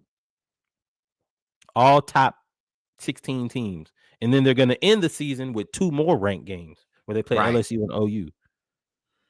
And their unranked games are South Carolina and Auburn. That is a hell of a schedule. Exactly. And to me, if you're going to do that and do strength of schedule and all that stuff that you're putting in there, I think Alabama, to me right now, is the best team in the nation. I think OSU is probably number 2. I think Texas A&M, for what they've done, even though they only have 1 ranked win, is probably number 3. Well, let me look at Georgia. Georgia has 2 ranked, has 2 ranked wins. Well, yeah, I mean, Georgia should be number 3. I mean, Georgia should be number 3 to me.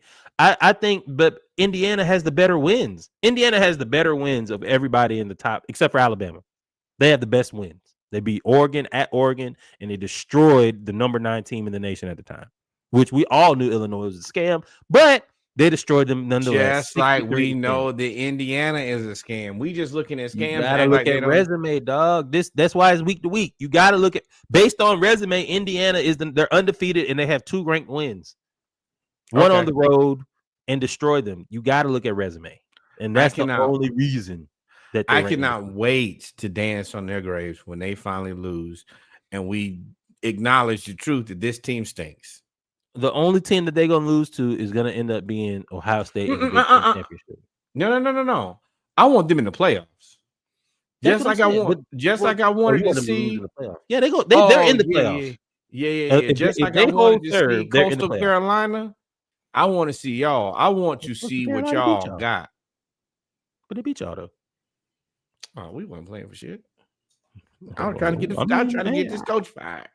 But what I am saying is, yes, I think this is a scam, and I think it's about to be divulged that this team is a scam, and I think it's going to really put the SEC in a unique position of why do we keep playing?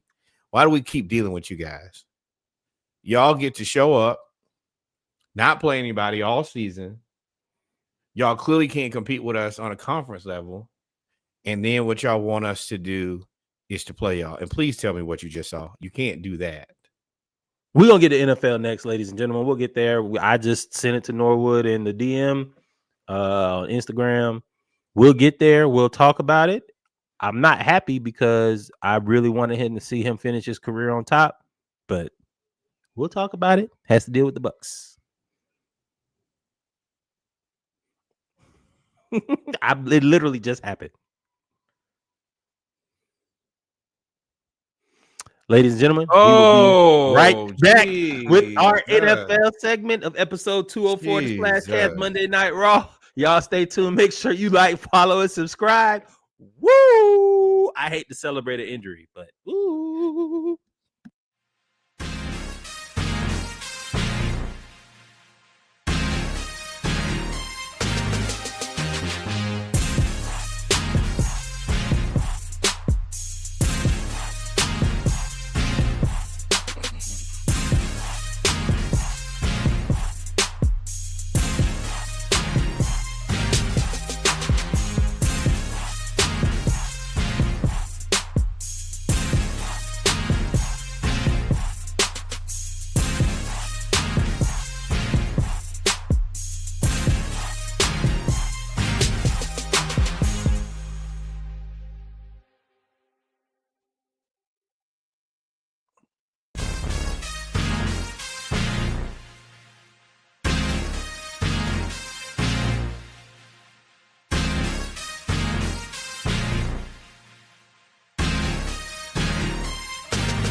And we're back, ladies and gentlemen, for our final segment of episode 204 of the Splashcast Monday Night Raw, our NFL segment. Yes, we are starting back. I guess let's just talk about it now. Have a moment and we can discuss it. We can do everything here right now.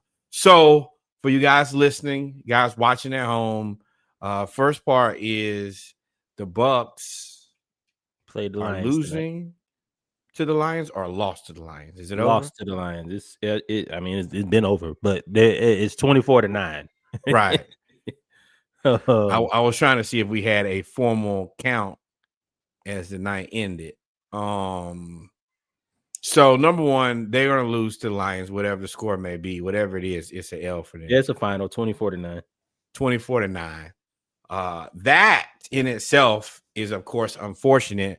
But if for the people who are watching the game, you saw Mike Evans play briefly. He got hit. They kind of walked over, picked him up, then they put him on the cart and drove him out of there. As what Reggie spoken about here recently is he is out for the season with a broken collarbone, and I think they checked him for a concussion, which he probably had. He So must of have got course, mollywopped. I didn't he got see the destroyed. game. He must have got that. Must have been a hospital ball.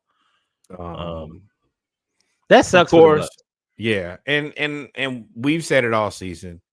You know, they are our rival. They are our biggest competition right now. All of those things, but at the same time, I wanted to see them healthy.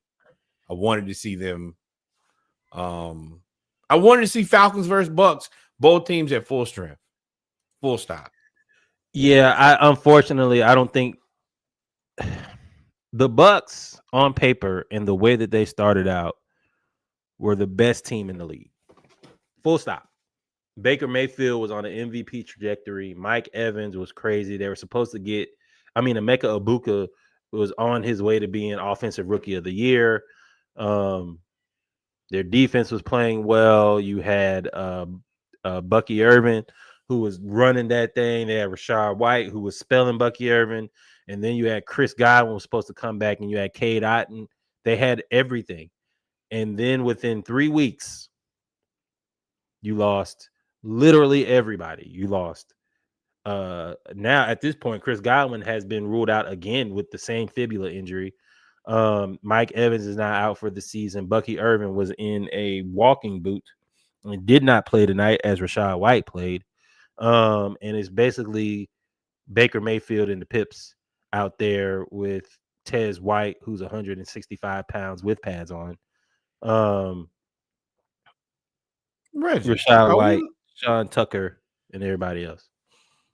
Oh, Reggie and me are looking at this completely different. He is looking at like, oh well, what was me? Unfortunate. Sorry to these people. For the Bucks, I was playing off I would love to see them full strength and how we play full strength go against each other. As a Falcons fan, I'm elated, but I still think that this team is a problem. I still think that this. I don't see how you could say that this team is not a problem considering what our team just played like this week. We can mutually exclusive. Mutually exclusive. And for y'all who don't know, we lost to the San Francisco 49ers 20-10. It was embarrassing from the beginning until the end. This high-powered offense has been not very much so the most high-powered offense. Even though I know the stats look great with Bijan, the offense as a whole hasn't looked succinct, hasn't looked formulaic. I don't know what to say about it. I know what to say. As tough as it is for me to put together words, it's even tougher to watch. And it has been a consistent letdown. And I honestly think the defense played okay, specifically with the fact of us losing our middle linebacker. We just never fought back. The defense can only do so much if the offense not going to put up any points. It is beyond disappointing to try to watch this team and root for this team and get behind this team every week. And then you watch Raheem mismanaged clock again. Too many penalties. Just It's just discipline things. I don't look at this team and say, boy, we don't. I don't agree with that, but go ahead. I think that there are some spaces where we could have some improvement for sure, but I don't think that this is a bad team, and I don't think this is a team that should be 3-3. And I definitely think our passing game should be way stronger than it is, and it's just not there. First off, I live streamed the game. I was very entertaining. It was my first live stream. I had some liquid courage, some inspiration is what I call it. And I let all my emotions out while I was watching the game. So I don't have a lot of screaming in me today. I screamed so much yesterday looking at the game that my voice went out. What's frustrating is when you know you're right and you see what's happening play out right in front of you. I keep going back to that Camp Confidential preview for the Falcons that I did. Follow Dive Team Media Network. It's all there. It's all there. I did every position group. I broke down the receivers. I broke down the DBs. I broke down the coaching staff. I broke down quarterbacks. I broke defensive line down. I broke everything down. What's the first thing I said about defensive line? You may not remember. I'll remind you. I said, hey. Oh, we're going to have trouble managing the middle because I said we don't have a defensive lineman bigger than 300 pounds to stop the run. I said we don't have it. We have to go find somebody. I don't care who it is. We could just go get a big fat motherfucker to just sit there to allow us to not allow the offensive linemen to climb to the second level and get to our linebackers because our linebackers are undersized. They're fast, they're good at coverage, but they're not good at getting off blocks for taking on guards. It's just not good because that's what happens when you have a converted safety play linebacker. Middle linebacker. And then he got hurt, Devon Diablo. So what did Shanahan do? Spam McCaffrey up the middle of the field the whole game.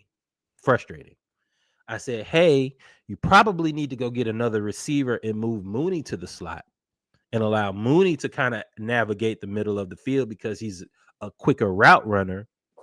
And I like Ray, but Ray's not reliable all the time. Ray, whatever's happening with Ray, he there's been alleged that he shot a music video on the Falcons facility. I think that's all rumors. I don't know why he got sent home. He's got to get paid somewhere. I don't know why he got sent home, but with Mooney being hurt, we now down to Drake London, David Sills, and Casey Washington. We don't even play Cardero Hodge. So I said, hey, you probably need to go get another receiver. We didn't do it. I said, okay. Wait, hold on. Hold on. No. Now that we not only do that, we let Keenan. What's old boy who played for the Chargers? Keenan Allen. Yeah. We let him sit. And I posted every week. I think we probably use that guy. He could probably be somewhere on our team. There's got to be at least one of these roster spots. Just one receiver he's better than. And I was saying that very facetiously. I thought that he would immediately be probably our wide receiver 2 or 3. And I thought I leaned into 2. No, we just let him sit there and eventually just did what? He went home. It was the week of the season to start and he just plays for the Chargers. We could have used that guy. Yep. So you got defensive line. You got wide receiver. The secondary, I didn't say anything. I said we probably need another corner. I'm not too upset about the secondary. Only thing I'm probably upset about the secondary is Jesse Bates has to be disciplined. They are picking on you and fooling you by throwing eye candy in front of you and you trying to jump the route and then throw the ball right behind you every time. But this game, that wasn't that bad. So I'll lay off the secondary. So you got D-line, you got wide receiver. What was the fourth position? 3 out of 4. What was the fourth position I said that we have to address? Right tackle. Because Caleb McGarry got hurt. And then Storm Norton got hurt. And then I said, okay, we brought in Elijah Wilkinson. And credit to Elijah Wilkinson, we have not talked bad about him. Haven't had to really say anything about him all the way to week 7. But I said, hey, you may want to go address right tackle because that's Penix's backside. That's his blind side. So you're now rolling out a third string tackle to protect the blind side of essentially a rookie QB. And that's how you get an ankle and bone bruise. So you don't do it. And you skate by the whole year, except I'll give the Panthers game as an anomaly.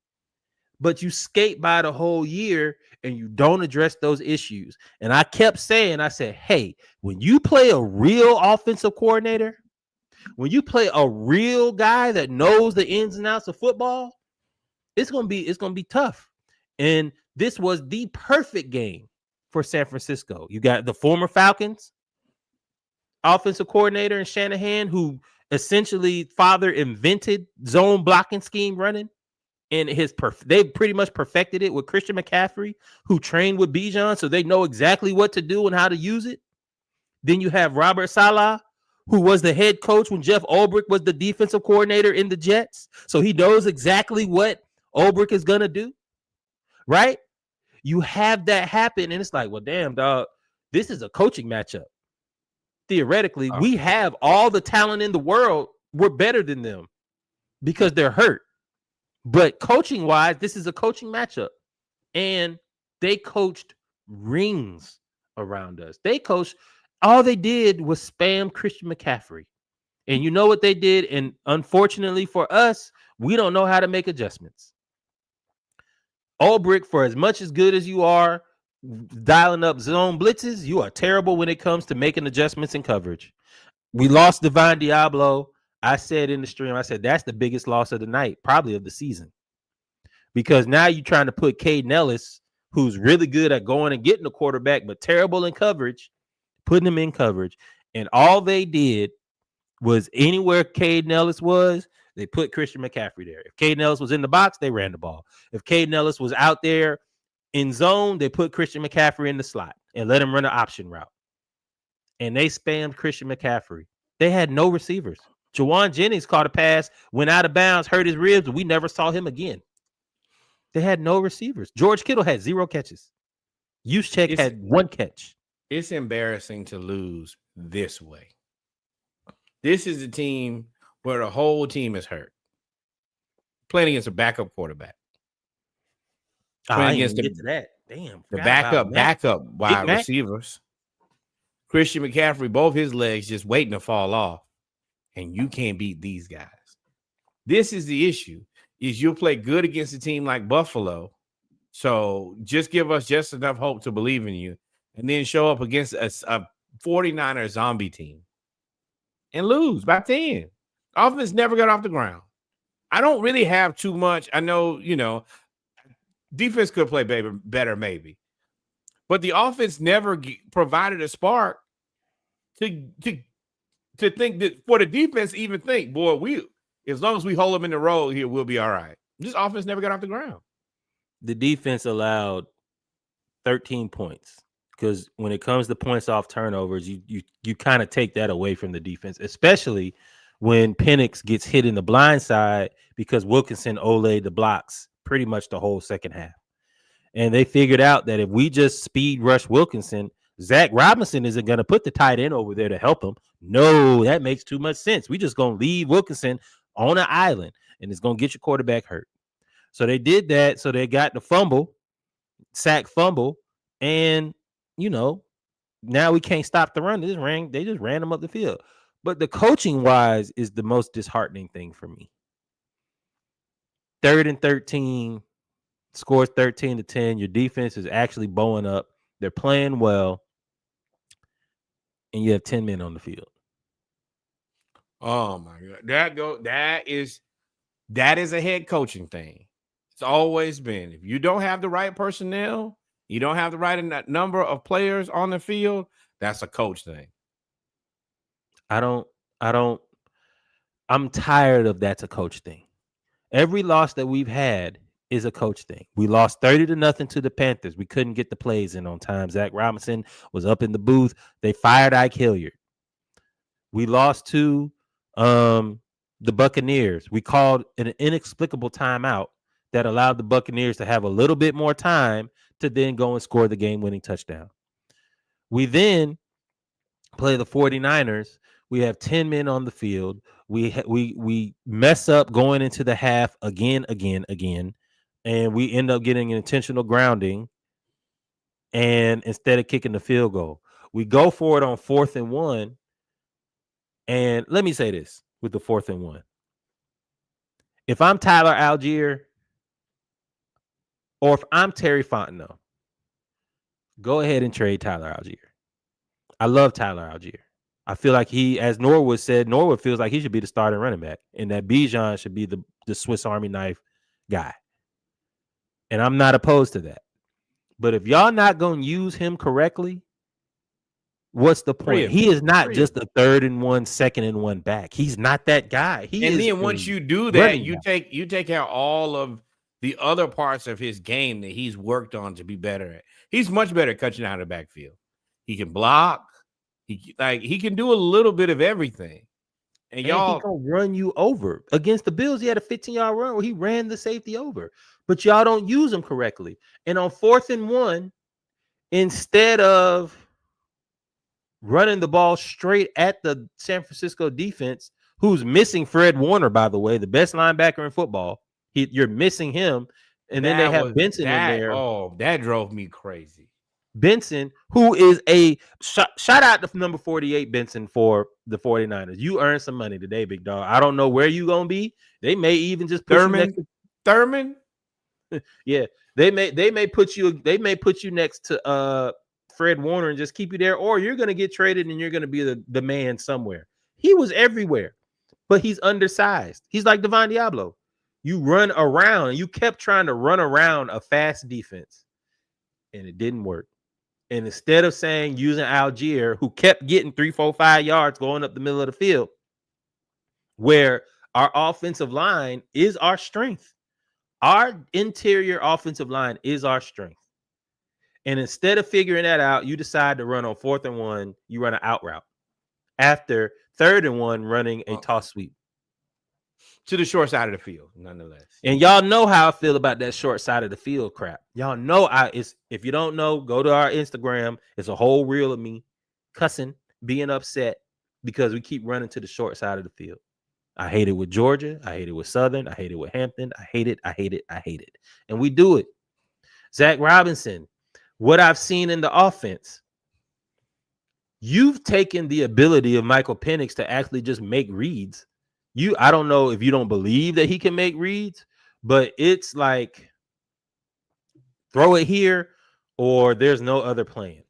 And what it's kind of like Mike Bobo. And what I get mad about Bobo, there's no creativity to the offense. You heard the DB on the 4th down say, Michael Daniels. you heard the DB say, if Drake London goes in motion, he's going to run an out route or a skinny 7, which is the corner, which is Michael Penix's best throw. You don't put any stress on the defense. Big dog, look, I looked up flights from Atlanta, one way, nonstop to Stillwater is $200. I will pay for your ticket out of Atlanta, Zach Robinson. Delta. I even spring the extra $500 if I have to, and you can go ahead and go to business class. I got you. But it's time for you to go. Boy said I'd put you on there with Billy. It's time for you to go, bro. It's time. We need Mike McDaniels, or we need somebody that's going to have some creativity. And for all y'all that was talking about Penix, and I'm sorry I'm being long-winded here. No. But all y'all that are talking about Penix and all of this stuff, we need Kirk Cousins. Kirk Cousins wasn't going to do. There's nothing Kirk Cousins was going to do yesterday, that Penix run slower. Penix does have happy feet. He's not absolved. There are things in his game that he needs to improve. He has happy feet in the pocket. His pocket awareness needs to be better. But y'all not putting together route concepts where he feels confident. I can read 1, 2, 3 and make a move. He already knows. I'm gonna read one, and then best thing I can do is self-preservation. And it's so frustrating to see that I love Bijan. Bijan is amazing. He is one of the best backs that I've seen in we recent finna history. Christian McCaffrey here. We can't, if they're keying in 3 people on him every play, that only leaves 8 other people on the field. They're taking 2 linebackers and a safety and putting him on Bijan. That means somebody else got to be open, dog. Somebody else. There's no way that somebody else could be open since everybody is watching this man. Now, the hot routes with Penix, cool. He missed some hot routes. He missed Mooney on a hot route. Cool. Yeah, I never got him in rhythm. But what do y'all? Yes. What do you expect? Like, it's just frustrating. It's I don't know what Raheem does. Maybe you can tell me. I don't know what Raheem's role is on game day. I don't know. I don't see him talk to the players. Peace out. I don't see Raheem talk to the players. I don't see him discuss anything with the coordinators. I see him stand there like this. Maybe laugh and kiki it up with the refs every now and then. But I don't see. I hate them stupid ass capri pants that he got on. I hate that whole outfit. You always be smiling, showing too many damn teeth.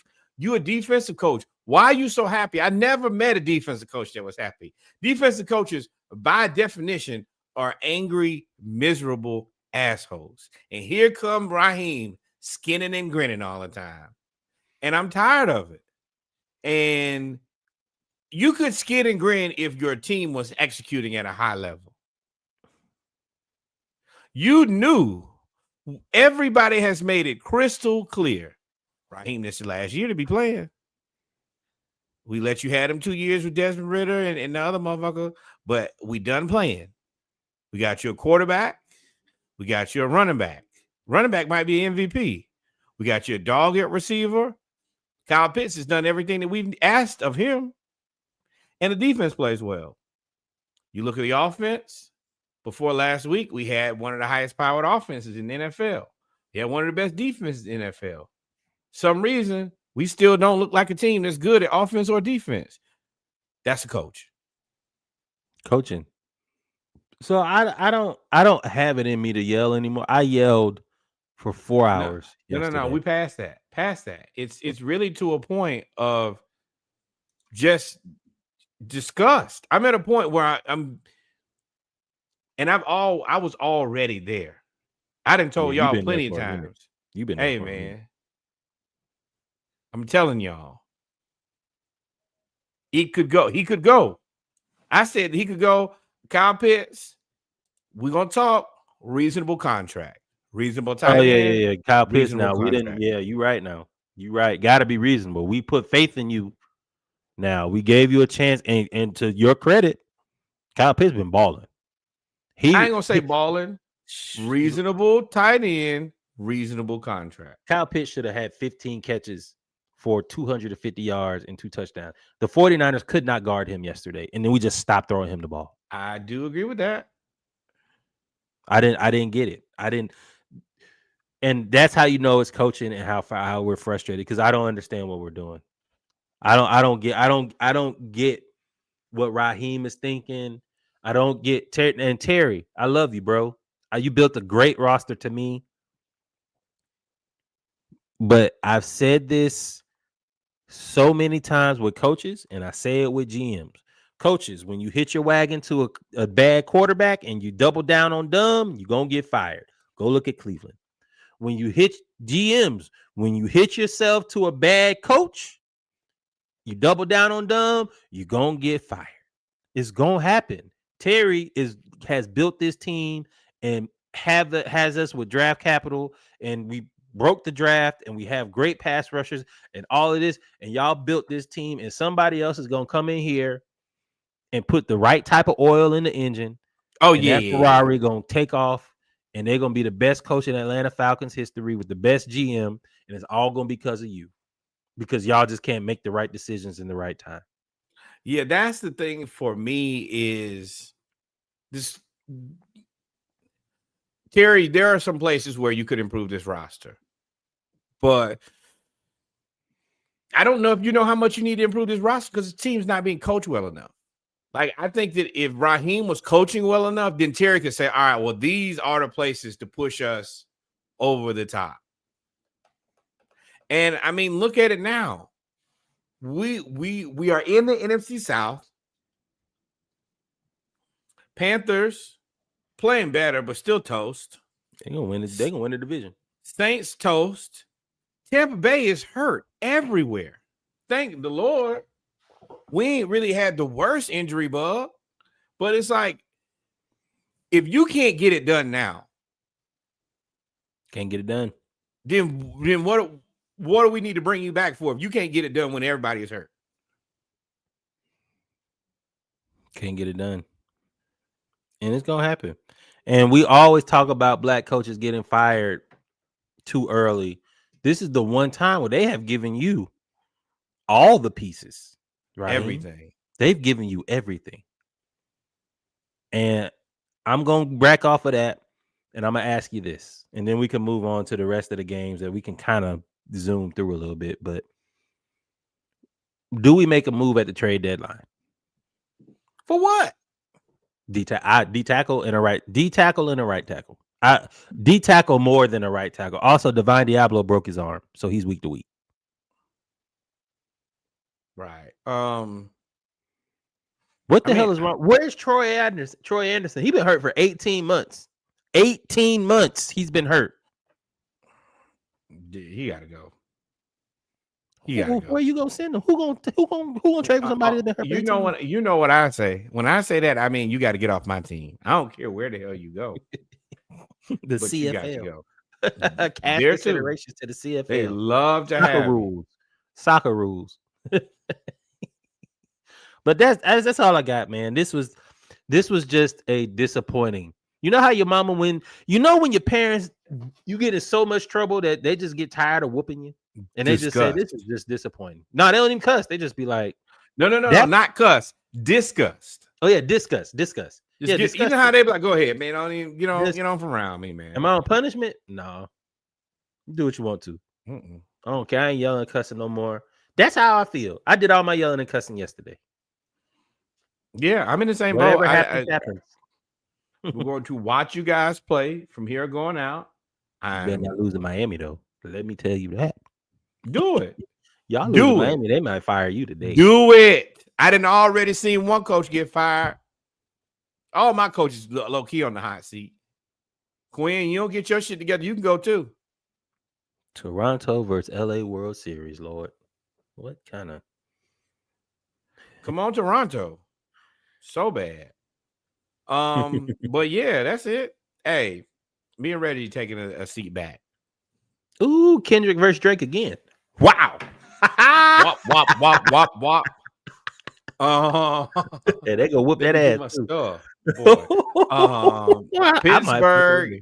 Pittsburgh loses to Cincinnati. This is crazy. See what happens when we have a competent QB?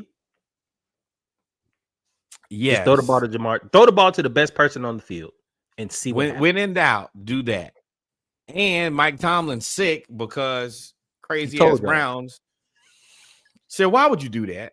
We almost had him out of there. Mike Tomlin was sick. Like, why would y'all? Why? They ain't got no quarterback, and they got the best receiver duo in the league, and you give them a quarterback. This is the equivalent of Dallas trading the Lakers Luka when we was like, oh, well, in a year or two, LeBron leaving it, Anthony Davis, he's gonna fall apart. Let's trade him Luka and give him 1,000 continues. This is what y'all did here. And Joe was like, hey, one thing I can do is I can still throw the ball. I can chuck it a country mile. And that kid, I just throw it over there. He get it. And if not, guess what? They got this whole other kid named Higgins. I throw him the ball some of the time. Yeah, and I'm not throwing it to nobody else. Right. The rest of y'all, hey, you can't fire me. I ain't got but a couple more days of this job anyway. I'm gonna do what I want to. Yeah, would you fire me and go back to the dude that you brought me in here for? Sure, whatever. And look, the fall off. Let's talk about the fall off real quick because J. Cole ain't dropping that no time soon. I don't need Jalen Ramsey. That fall off, that may have happened. Jamar Chase might have sent you to the retirement home, big dog. I don't know. You know how they had the sounds playing in the helmets? I just know that Usher's Daddy's Home was playing in your helmet. That was wrecking you. You are the older brother that found out that your little brother is a lot better than you. But you had a lot of confidence going into it. You was All-State a couple years ago, and then you find out, hey, Jamar put that man in Polk County, not Al Bundy. These boys sent you to the shoe stop. Polk County, 4 touchdowns in one game. Look, I know you had 3 picks in one game, Jalen, but this ain't today, and today ain't that. Jalen, let me tell you, Jamar Chase let all y'all know that's it. Let all y'all know, and y'all got beat by a team with no defense. And we gonna have to look at Pittsburgh too. Y'all allowed 33 points. This is my thing. I've always known that Pittsburgh. We've said it every week. Pittsburgh is scam. We just waiting on. Yeah. I think when I call a team a scam, the scam is a scam until the jig is up. That's the part about the scam is it works until it don't. But it's just like the Susu. You know that if you keep putting money in, eventually you're not going to get your money. The same thing with the Pittsburgh Steelers. You keep believing in them, and then eventually you notice the house of cards is going to fall apart. Don't act surprised. And I know it hurt. I ain't going to lie to you. As a Steelers fan, y'all have strung some wins together. I know what it's like because nobody believed in you. Cincinnati don't have Joe Burrow, bro. We didn't think that you guys going into the season were going to be better than Cincinnati. We did not think you guys were going to be better than Pittsburgh. We assumed you'd be better than the Browns. So you got that. None of y'all believed in me. I'm sure y'all have had enough weeks of everybody on ABC or Fox picking the other team and not you. And then you finally come in and do this. But overall, this is, I don't know what this is. Told y'all about the AFC North. Told y'all. Cincinnati's 3-4, and they probably are going to be the favorite to win the division now, depending on if Baltimore can recover. But Baltimore's 1-5, so I don't know. I don't know what this division is. We know what it is. 3-1 in the division. That's crazy. Some bullshit. But we don't got to stay here longer. That's it. I don't even got to talk about Aaron Rodgers. Aaron Rodgers had a good game, but it is what it is. The best part of it was after they scored and that boy pushed down Aaron Rodgers. Roger Jones from Georgia. Hey, yeah. Aaron Rodgers could have bit them on the face. Touch me, boy. I know you think I'm like the rest of these guys, but I take ayahuasca. You don't be touching me like that. Bears beat the Saints. I think that Spencer Rattler is a good quarterback. I don't say a good quarterback. I think he's an okay quarterback on a very poor team. Alvin Kamara, from what I've heard, said he'll retire before he stops playing for the Saints. I think that Olave wants to be there. I guess. I don't know what it is. Maybe these guys. This the pen for you to sign your paperwork, Kamara, because it's over. It's in New Orleans, big dog. I thought you was in the Men in Black flashy thing and went. Try again. We trade me. I want to be traded now. I do. I surely want to be traded now. But yeah, I don't know what to do if they don't want to leave. I don't know how they don't want to leave. But Boudin, Landry, seafood. That's why I don't want to leave. Butter can't be that good. The gumbo, etouffee. What am I saying? I love New Orleans. It's my favorite city in the country. But I don't care about New Orleans. Fuck them. Because y'all got Tyler Show. Y'all drafted Tyler Show and then tried to convince everybody that was a good pick. We still don't know. We don't know. I mean, honestly, I don't care who they drafted. They haven't played better than Spencer was going to play, so you wouldn't have saw him. That's the point. You could have literally drafted anybody, and it doesn't matter because Spencer's played well enough that he shouldn't have been a bench. He should not have been benched. Then you should have drafted somebody else. Speaking of teams, you should have drafted somebody else. Cleveland Browns, 31 points. Miami Dolphins, 6. You heard that right, people. 6 points from the Miami Dolphins with Tua and Waddle and Tyreek and Achan and multiracial McDaniel and that boat that they tried to get Brian Flores on to talk to Tom Brady, all types of things. Miami, I told y'all going into the season, this place was on fire. And now y'all are figuring out it's on fire and it's gasoline everywhere. Multiracial McDaniel, he looks broken. He's another person. Take them capri pants off, brother. They got to go. And them off-whites. Ruin them on that grass. Running up and down the field to be disappointed. Right. No. I multiracial is tough, but I'm blaming Tua. Ain't interception. Tua called out the team, and since that, he's had 8 turnovers. 8. 5 interceptions, 3 fumbles. He threw an interception on the first play of the second half. The Browns, the Cleveland Browns, the inept Cleveland Browns beat y'all with no quarterback. I know that they played Dylan Gabriel. They ran the Wildcat in the gun, in the red zone 3 times. Quinshawn Junkins. This looked like high school. You know, when the best athlete, they just put the best athlete of a small school at quarterback and say, we'll figure it out from there. He may be able to throw. He may be able to run. You know how many teams in the NFL need to do that shit? Well, maybe Stefanski. I hate to be funny, but the more I think about it, if so many teams are stupid enough not to get their best, Cleveland Browns, class act. We'll have players who are good. We just won't give them the ball or draw creative plays or do anything. Same thing. I mean, do you believe the rumor that they're going to start Shador for the last 4 games of the season? Why would you do that? Because it would prove that Shador isn't good in everybody's eyes. It would Doesn't matter. Does not matter. It would vindicate the coach and the GM. Vindicate him for what? All 3 options you had at quarterback this year suck.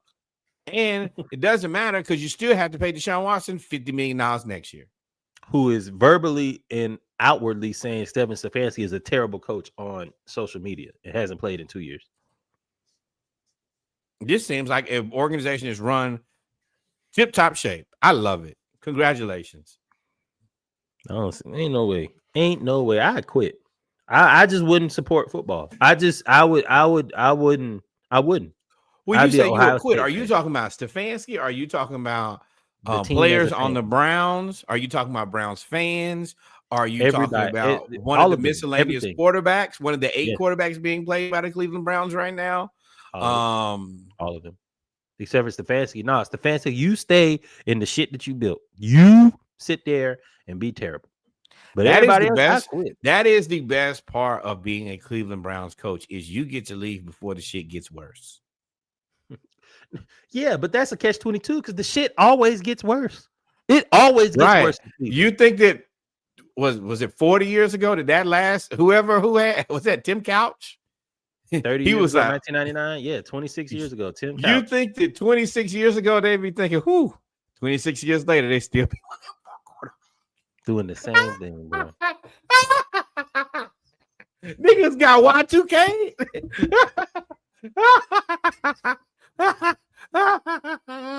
Then it came out with the whole iPhone since the Cleveland Browns had a good quarterback. 17 versions. A good Browns quarterback and an iPhone have never existed in the same time period. That is just absolutely awful. I would boycott.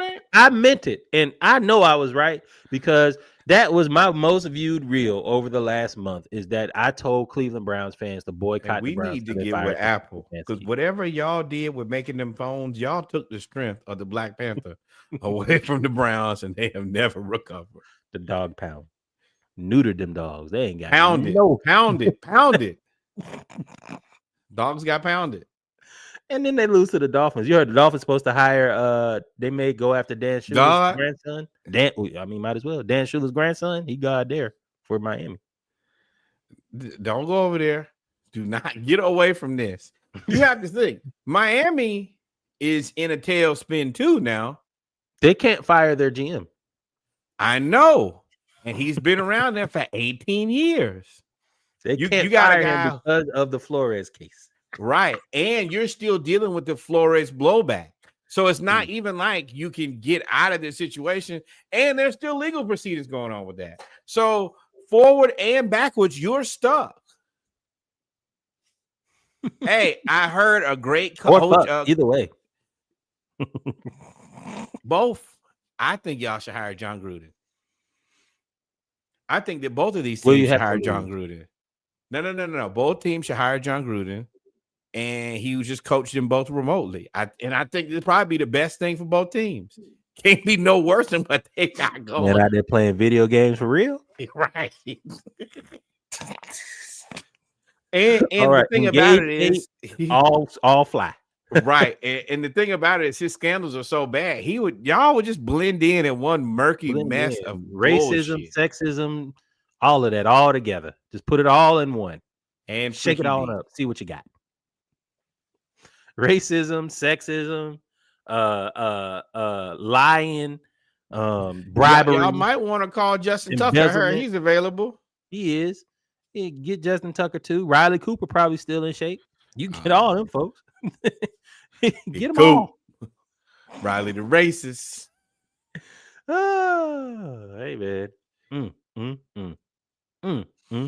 In Vrabel Get Back Bowl, Patriots beat the Tennessee Titans 31-13, and then later on today, the Titans granted wish of Tyler Lockett, releasing him to go somewhere else and play. Come on to that. Well, you a little dude. We don't really need another little guy in Atlanta. But the Titans are just fault. We need a guy. Anybody? Can you catch the ball? Can you draw up plays and give them to the coach? But congratulations to Vrabel. I know that this win meant a lot to him to stick it to his old team. And then to see that the Patriots look like I'm not gonna say like a good team, but they're looking like a team again. And they're number one in the division, and Drake May did something Tom Brady didn't. He had 90% completion, which is crazy. Cam, listen, if I'm Cam Ward, if I'm not satisfied with what they bring in, I think that rookie quarterback should be able to petition to leave. Because you're not going to sabotage my whole career. I came from nothing. Incarnate Word. I had no scholarship offers. I had to go to Incarnate Word, then go to Washington. I'm from Houston. Then had to go to Washington, then had to transfer to Miami. I worked my ass off to get to this point, only to be drafted by an awful organization. And I am being sabotaged. This is terrible. This is awful. They fired Callahan. I don't even know who the interim head coach is. What happened to the bad part about it is when you leave Tennessee, it's like you just disappear in the thin air. Tannehill disappeared. Rand Carthon is on TV. I don't know where your other boy is. Will Levis eating mayonnaise with banana somewhere in coffee. That's a terrible combination. That boy got a different type of stomach. But I'm not gonna waste no more time on them. We'll get to other teams that are a waste of time. Chiefs stomped the hell out of the Raiders. Soon as the Chiefs got a couple guys at wide receiver, they look like the best team in the NFL to ever play. I don't know why. I don't know if that's all that it takes. Mahomes is the smallest bit of effort in order for him to be a world beater. But 31-0 on the Raiders. I wonder if they're gonna fire Pete's son or they're gonna let Geno take all the blame for it. But they also drafted a running back in Ashton Genty, and he's getting his ass kicked too. You can't blame that on Geno Smith. You can't blame it on Genty. That offensive, they had 51 yards in the first half. Total. Hey, Pete Carroll. One. Rashee Rice scored twice in his return. Twice. Hollywood Brown now is just running free. He ain't even being guarded by nobody. Just running free. You can't guard me. And they still got Xavier. They still got Xavier Worthy and Tyquan Thornton, who both run sub 4.2 40s. Right. And then now, all of a sudden, Travis Kelce looks like his old self because he just has to run 5 feet and turn around. He doesn't really have to do anything. Pacheco, all of a sudden, got his first touchdown. He's moving around. It's like they're revitalized. They're You know rejuvenated. what's interesting though? Has Clyde played this year? Clyde who? Edwards-Helaire. You remember they let him go because he was having the PTSD last year. He went to the Saints for the end of the season, and then I think they brought him back. But either way, oh no, he hasn't played.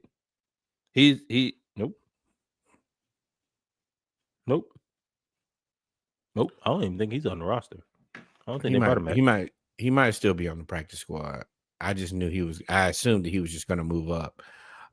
Eagles beat the Vikings. The Vikings are a team to watch because quarterback play and Justin Jefferson don't seem like they're going to meet up at the same time. And I don't know how much time he's going to be interested in wasting during his prime with no quarterback help. He dropped the touchdown pass that he should have caught. But the one, yeah. In this game, that's a big game. It's still drama in Philly, but Jalen Hurts, man, if he can start just having faith and taking risks and throwing the ball to these teams, to these guys, Devontae Smith and AJ Brown had a hell of a game. All that throw to Dallas Goedert shit, no, throw that out the window. Just throw it to them two forever. Saquon Barkley got hurt. And see, that's the reason I got frustrated when people start calling them divas. There is a difference between being a diva and knowing how good you are. If I know that I'm this good and I'm not just given a chance and I'm now upset and advocating for myself, that's one thing. If you're just a diva to create drama, then that's a different thing. I think that these two guys were not getting enough touches and enough involvement in the game plan, and that's going to sour people's opinions. You as a coach, that's the reason they pay you that money, is you have to be able to manage egos and you have to do a job of getting people into the game plan, because the fear that they have is, hey, I'm not in rhythm, and then you chuck me one and then I drop it and then y'all gonna blame me. And then y'all gonna talk about me like Nelson Aguilar. I just saw that clip like a week ago. And yeah, exactly. So I want to be involved in the game. So when you need me, I can be ready. I think that's a fair thought process. If I'm the Minnesota Vikings, I see if I can trade to get Kirk Cousins back, because Jordan Addison was unstoppable this game, and so kind of was Justin Jefferson. But before we move on, I just want to highlight Brian Flores again, because he is the only defensive coordinator that I've seen successfully draw up a scheme to stop the tush push. That was almost laying down. He had to do basically his D tackle, instead of facing head up on the line like this, he turned his D tackle this way and had him just basically lay down and say, "You're just not going to be able to push me out of the way." Right, which is that is the advantage of the tush push, is we're already on the ground, so we're kind of like burrowing further. Well, if I put somebody there perpendicular to the line, and the only way that you can score or matriculate the ball is if you push that large human down the field and he's already laying down, I like it. It works, and it keeps, and for Brian Flores, he kept them out of 3rd and 4th and 1 too. They only ran the tush push, I think, twice, because the Eagles offense, which I see why the wide receivers are frustrated, is they play to get to 3rd and 1. They don't play for big plays or 4th and 1. They just play to get to 3rd and 1 and run the tush push. That is their identity that they're trying to have. And it's like, well, damn, dog, we could have just ran a deep out and I'd have been good to go. So I get it. But hey, man, it's going to be interesting to watch this team, because the last time we said they needed to get it together, they got it together and won the Super Bowl. I don't want them to get it together, and I definitely don't want to see them in the Super Bowl. Speaking of people who you won't have to worry about seeing at the Super Bowl unless they buy tickets, Panthers defeat the Jets 13-6. Bryce Young hurt. Justin Fields benched. I feel bad because Bryce was just kind of getting it together. And as much, again, as I hate the Panthers because they're in the NFC South, they like your little brother. You want to root for them. I want to see you guys be better. Like, I don't want to see you guys just be 10 types of terrible forever. I just want y'all to be not as good as us. And to see them kind of, get another win but lose Bryce, it's like 2 steps forward, 1 step back every time. J.C. Horn has to be discussed as a top 5 corner in the league. 2 more picks. He is probably the most consistent defender they have and has been for a while. He's really, really good. But I don't have any update on Bryce's injury. I mean, it's good for the Falcons, but he's out for the week. He's out. They went ahead and he's out. Yeah. So, I mean, again, the division is there for the Falcons if they can just be competent. I'm so tired. Like, I hate that is the answer. I don't want that. I don't want that. Hey, it's ripe for the picking. No, take the shit or go on home, bro. But you wasting my time, or give me some pads, give me a clipboard. Because I know I call plays. Where did the Jets go from here? I don't even know who their backup QB is. To hell. It would be foul. It would be really foul. But hey, trade Kirk Cousins there. No, the answer is, and I know you ain't gonna want to hear this. The answer ain't Kirk. The answer is Jameis. Jameis is infinite. I think that Kirk is better. Jameis is infinitely cheaper. Yeah. Well, after this year, none of Kirk's money is guaranteed. Right. But we're going to try to tax that ass, especially if we know that you're in a point where we just want a D tackle back, big dog. I know you got about 3 of them over there. I know y'all not going to give us Quentin Richardson. I know y'all not too. Quentin Williams. I know y'all not going to give us Quentin Williams, but there's got to be 1 or 2 more. Best team in football. What are we doing, man? Danny Dimes. Best team in football. Indiana Jones. Dimes. Everybody and everything that I see, everybody loves playing for him, playing with him. Hey, man, it's a pleasure. Quietly, though, nobody's paying attention. Jonathan Taylor on pace to win a Triple Crown. Carries, yards, touchdown, average, touchdowns. He's playing out of his mind. Daniel Jones is doing. Now, I will say, Daniel Jones, you're a lucky motherfucker. To leave Saquon and go to Jonathan Taylor after he found his mojo. It's white privilege. Whoa. He had to stop in Minnesota now.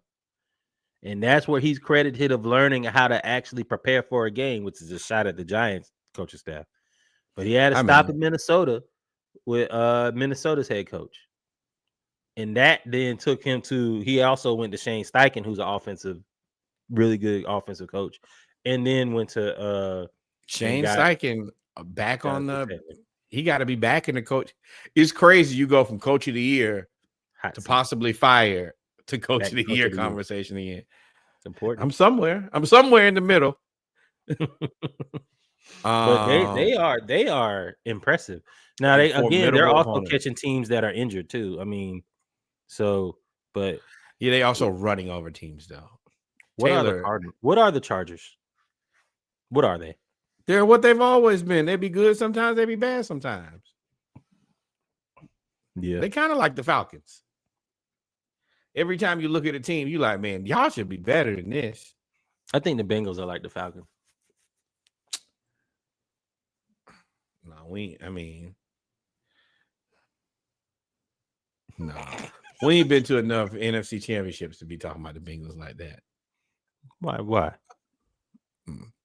We discussed that a different day. Congratulations. Cowboys beat the Commanders. It's offense in football. I have continuously told y'all, I went into this season telling y'all Cowboys are going to be better than the Commanders. I think the Cowboys are better than the Commanders. And Dak, God damn Dak. Yeah. And all y'all who kept, and I know It's a lot of y'all who don't believe in Dak. I thought that Dak was tradable. He is. In fact, not. Well, Out. also, you have the second best wide receiver duo in the league. CeeDee Lamb and George Pickens. Who first? Jamar Chase and T. Higgins. Debate. Jamar Chase just set the record for catches in a game. I think that Pickens is better than T. Higgins currently. And Jamar Chase is better than CeeDee Lamb. Yes, I think that it's a dealer's choice. Cool. It's still, to me, it's Cincinnati. This is what I will say. I think that right now the Cowboys have the best 2-1-2 punch when it comes to receivers. I disagree. You can disagree, but I don't think that I'm wrong.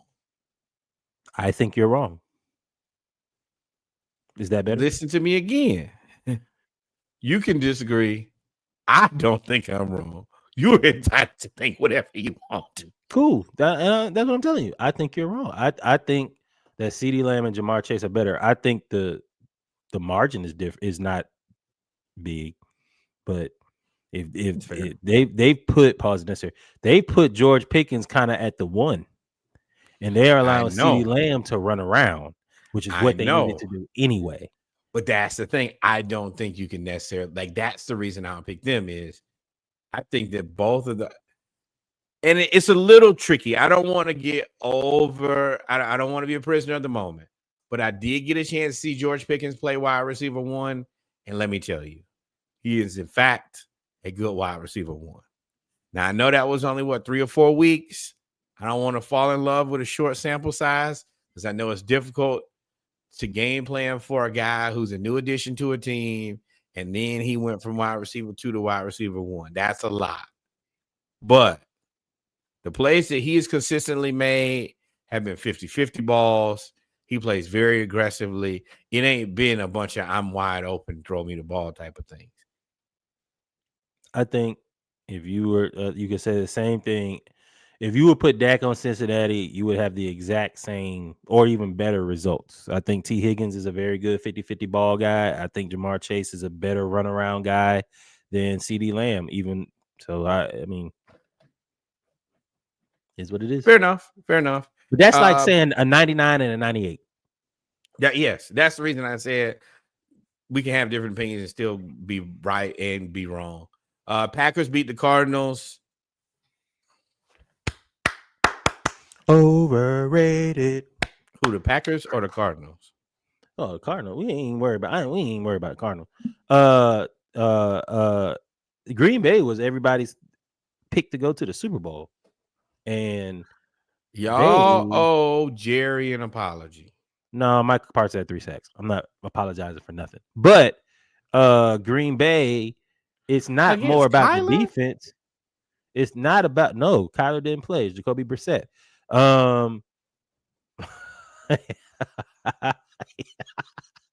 Jacoby Brissett put up 23 points and all these yards. For Green Bay, their offense is until the fourth quarter, they didn't do shit. They didn't do anything. Arizona was actually whooping their ass.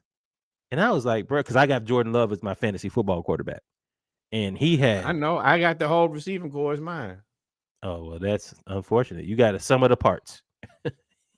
That's the reason you got to get by 3 or 4 of them. Send one of y'all going to play good. Send one to Atlanta. Y'all need something. But the Packers are a trick bag. But the Panthers, I think, are the bigger issue. You have excuse me. They're kind of the same to me. I feel like Bryce is just a little bit more likable. But I don't think but they both undersized and savvy. Yeah, you're right. I see it. But what are you going to do with this team? Jets. Send them to the Jets. Get a defensive tackle. Well, you can't get a defensive tackle. Get a something. Get a pick. Get a something. Because we already talked about how the quarterbacks coming out are underwhelming. Go ahead and get Kyler Yeah, for 2 you more got to years. find something that you've already seen before, because that new shit is in fact not fire. And you got to figure out a way to make Garrett Wilson not want to demand a trade out. They already talking about getting rid of Breece Hall, who's pissed off. Y'all better go get no, Kyler Murray. y'all gave Brees y'all ass to kiss, and he has carried your team for the entire season to 0-7. But I mean, Kyler you gotta Murray, I do not know what to do with this. The Jets. That's the answer. The Jets, the Steelers. Hell no. Mike Tomlin and Kyler Murray. Homer and Bart. He's gonna choke him. That'll be his. You think he's gonna his way out? He didn't deal with all them crazy wide receivers. Now he's gonna deal with a crazy quarterback. Play that damn play a Call of Duty. I dare you to play a Call of Duty. I will monitor your Xbox myself. And if I hear that little that light come on, I'll be at your house, my damn. You're like an upset wife. Like, excuse me, yeah. You did what? Do you think this is what you should be doing right now? Yeah. I don't know. Oh, okay. I don't know where you're gonna play next season either. He's gonna be in the Jets. I would send Kyler Murray to the Jets for draft capital, and I would go try to. No, I don't know what you do at quarterback either. No. Or send him to the Saints. Get Spencer Rattler back.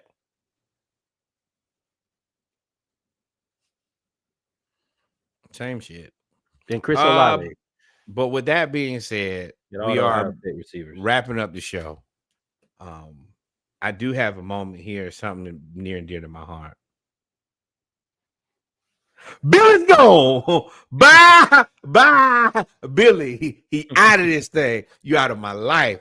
Don't call my phone. Don't text me. Don't nothing. I'll never need to see you again. Never. I hate the way that you walk. I hate the way that you talk. I hate that stupid ass haircut. I never need to see another wide receiver screen again. And I like the wide receiver screen. You made me hate it. You brought out the worst in me. And you want to know what's the crazy part about this, Billy? I always knew you were never the right coach for the Florida Gators. You could ask Reggie. I was minding my own damn business. And I saw you play. And I said, Reggie, this guy is fucking terrible. Guess what you ended up being for the next 2.5 years? Fucking terrible. It was never a point where it was actually good. You just continuously tricked us into it's not the worst experience that you had, and we signed up for it. Then you brought us DJ Lagway, and we was like, we ain't had a quarterback like that since Tim Tebow. So you know what? We'll sign him for it. You let him throw 5 picks. You didn't think after the 3rd pick, maybe I should help my guy out? No, you don't do too much thinking. You do a lot of losing. And I'm happy that you're gone. Don't never come to Florida. Don't drive around Gainesville. Don't go to Tampa. If your family like Disney, take them to Disneyland, not Disney World. Everglades, don't take them there. They don't need to believe in crocodiles and alligators and none of that. Nothing. What else is in Miami that I don't ever want you to be a part of? Carson Beck. Take him with your ass. Y'all can be sorry as hell together somewhere. Billy, do not pass go. You're going to collect your $200. Call Nick Saban. See if you can deliver him oatmeal pies in the morning again. Outside of that, it's up, baby. We back. Gators on the rise. Gator Nation is up. I'm feeling blessed and highly favored, especially on the weekend of a win. It's bad when Florida is the only team that I have to act right. They fired their coach and won a game. Shout out to UGA. Y'all kept me from nobody asked you about that. Wild drunk. Well, we both, hey man, our college teams did what they were supposed to do. Correct. Like, follow, Thank you. subscribe, man. We love y'all. Peace. Wait. Number one. Take us out. More black baseball, but baseball is over. Toronto and the Dodgers. Kendrick versus Drake. Let's go Blue Jays. Blue Jays. Number 2, insert your cool line here. Y'all be safe for these homecomings, though, for real. I am going to take this moment. Y'all stop taking guns to homecoming. I don't know what you're going to do with the gun in homecoming. That's stupid. That's Neanderthal behavior. That's hater behavior. Some of us is trying to just eat, drink, and be merry and fellowship. Act like you got some damn sense. It's a family reunion. You're not going to take your gun to your family reunion. Don't take your damn gun to homecoming. If you got to take your gun to your family reunion, don't come to homecoming because you got a bad family.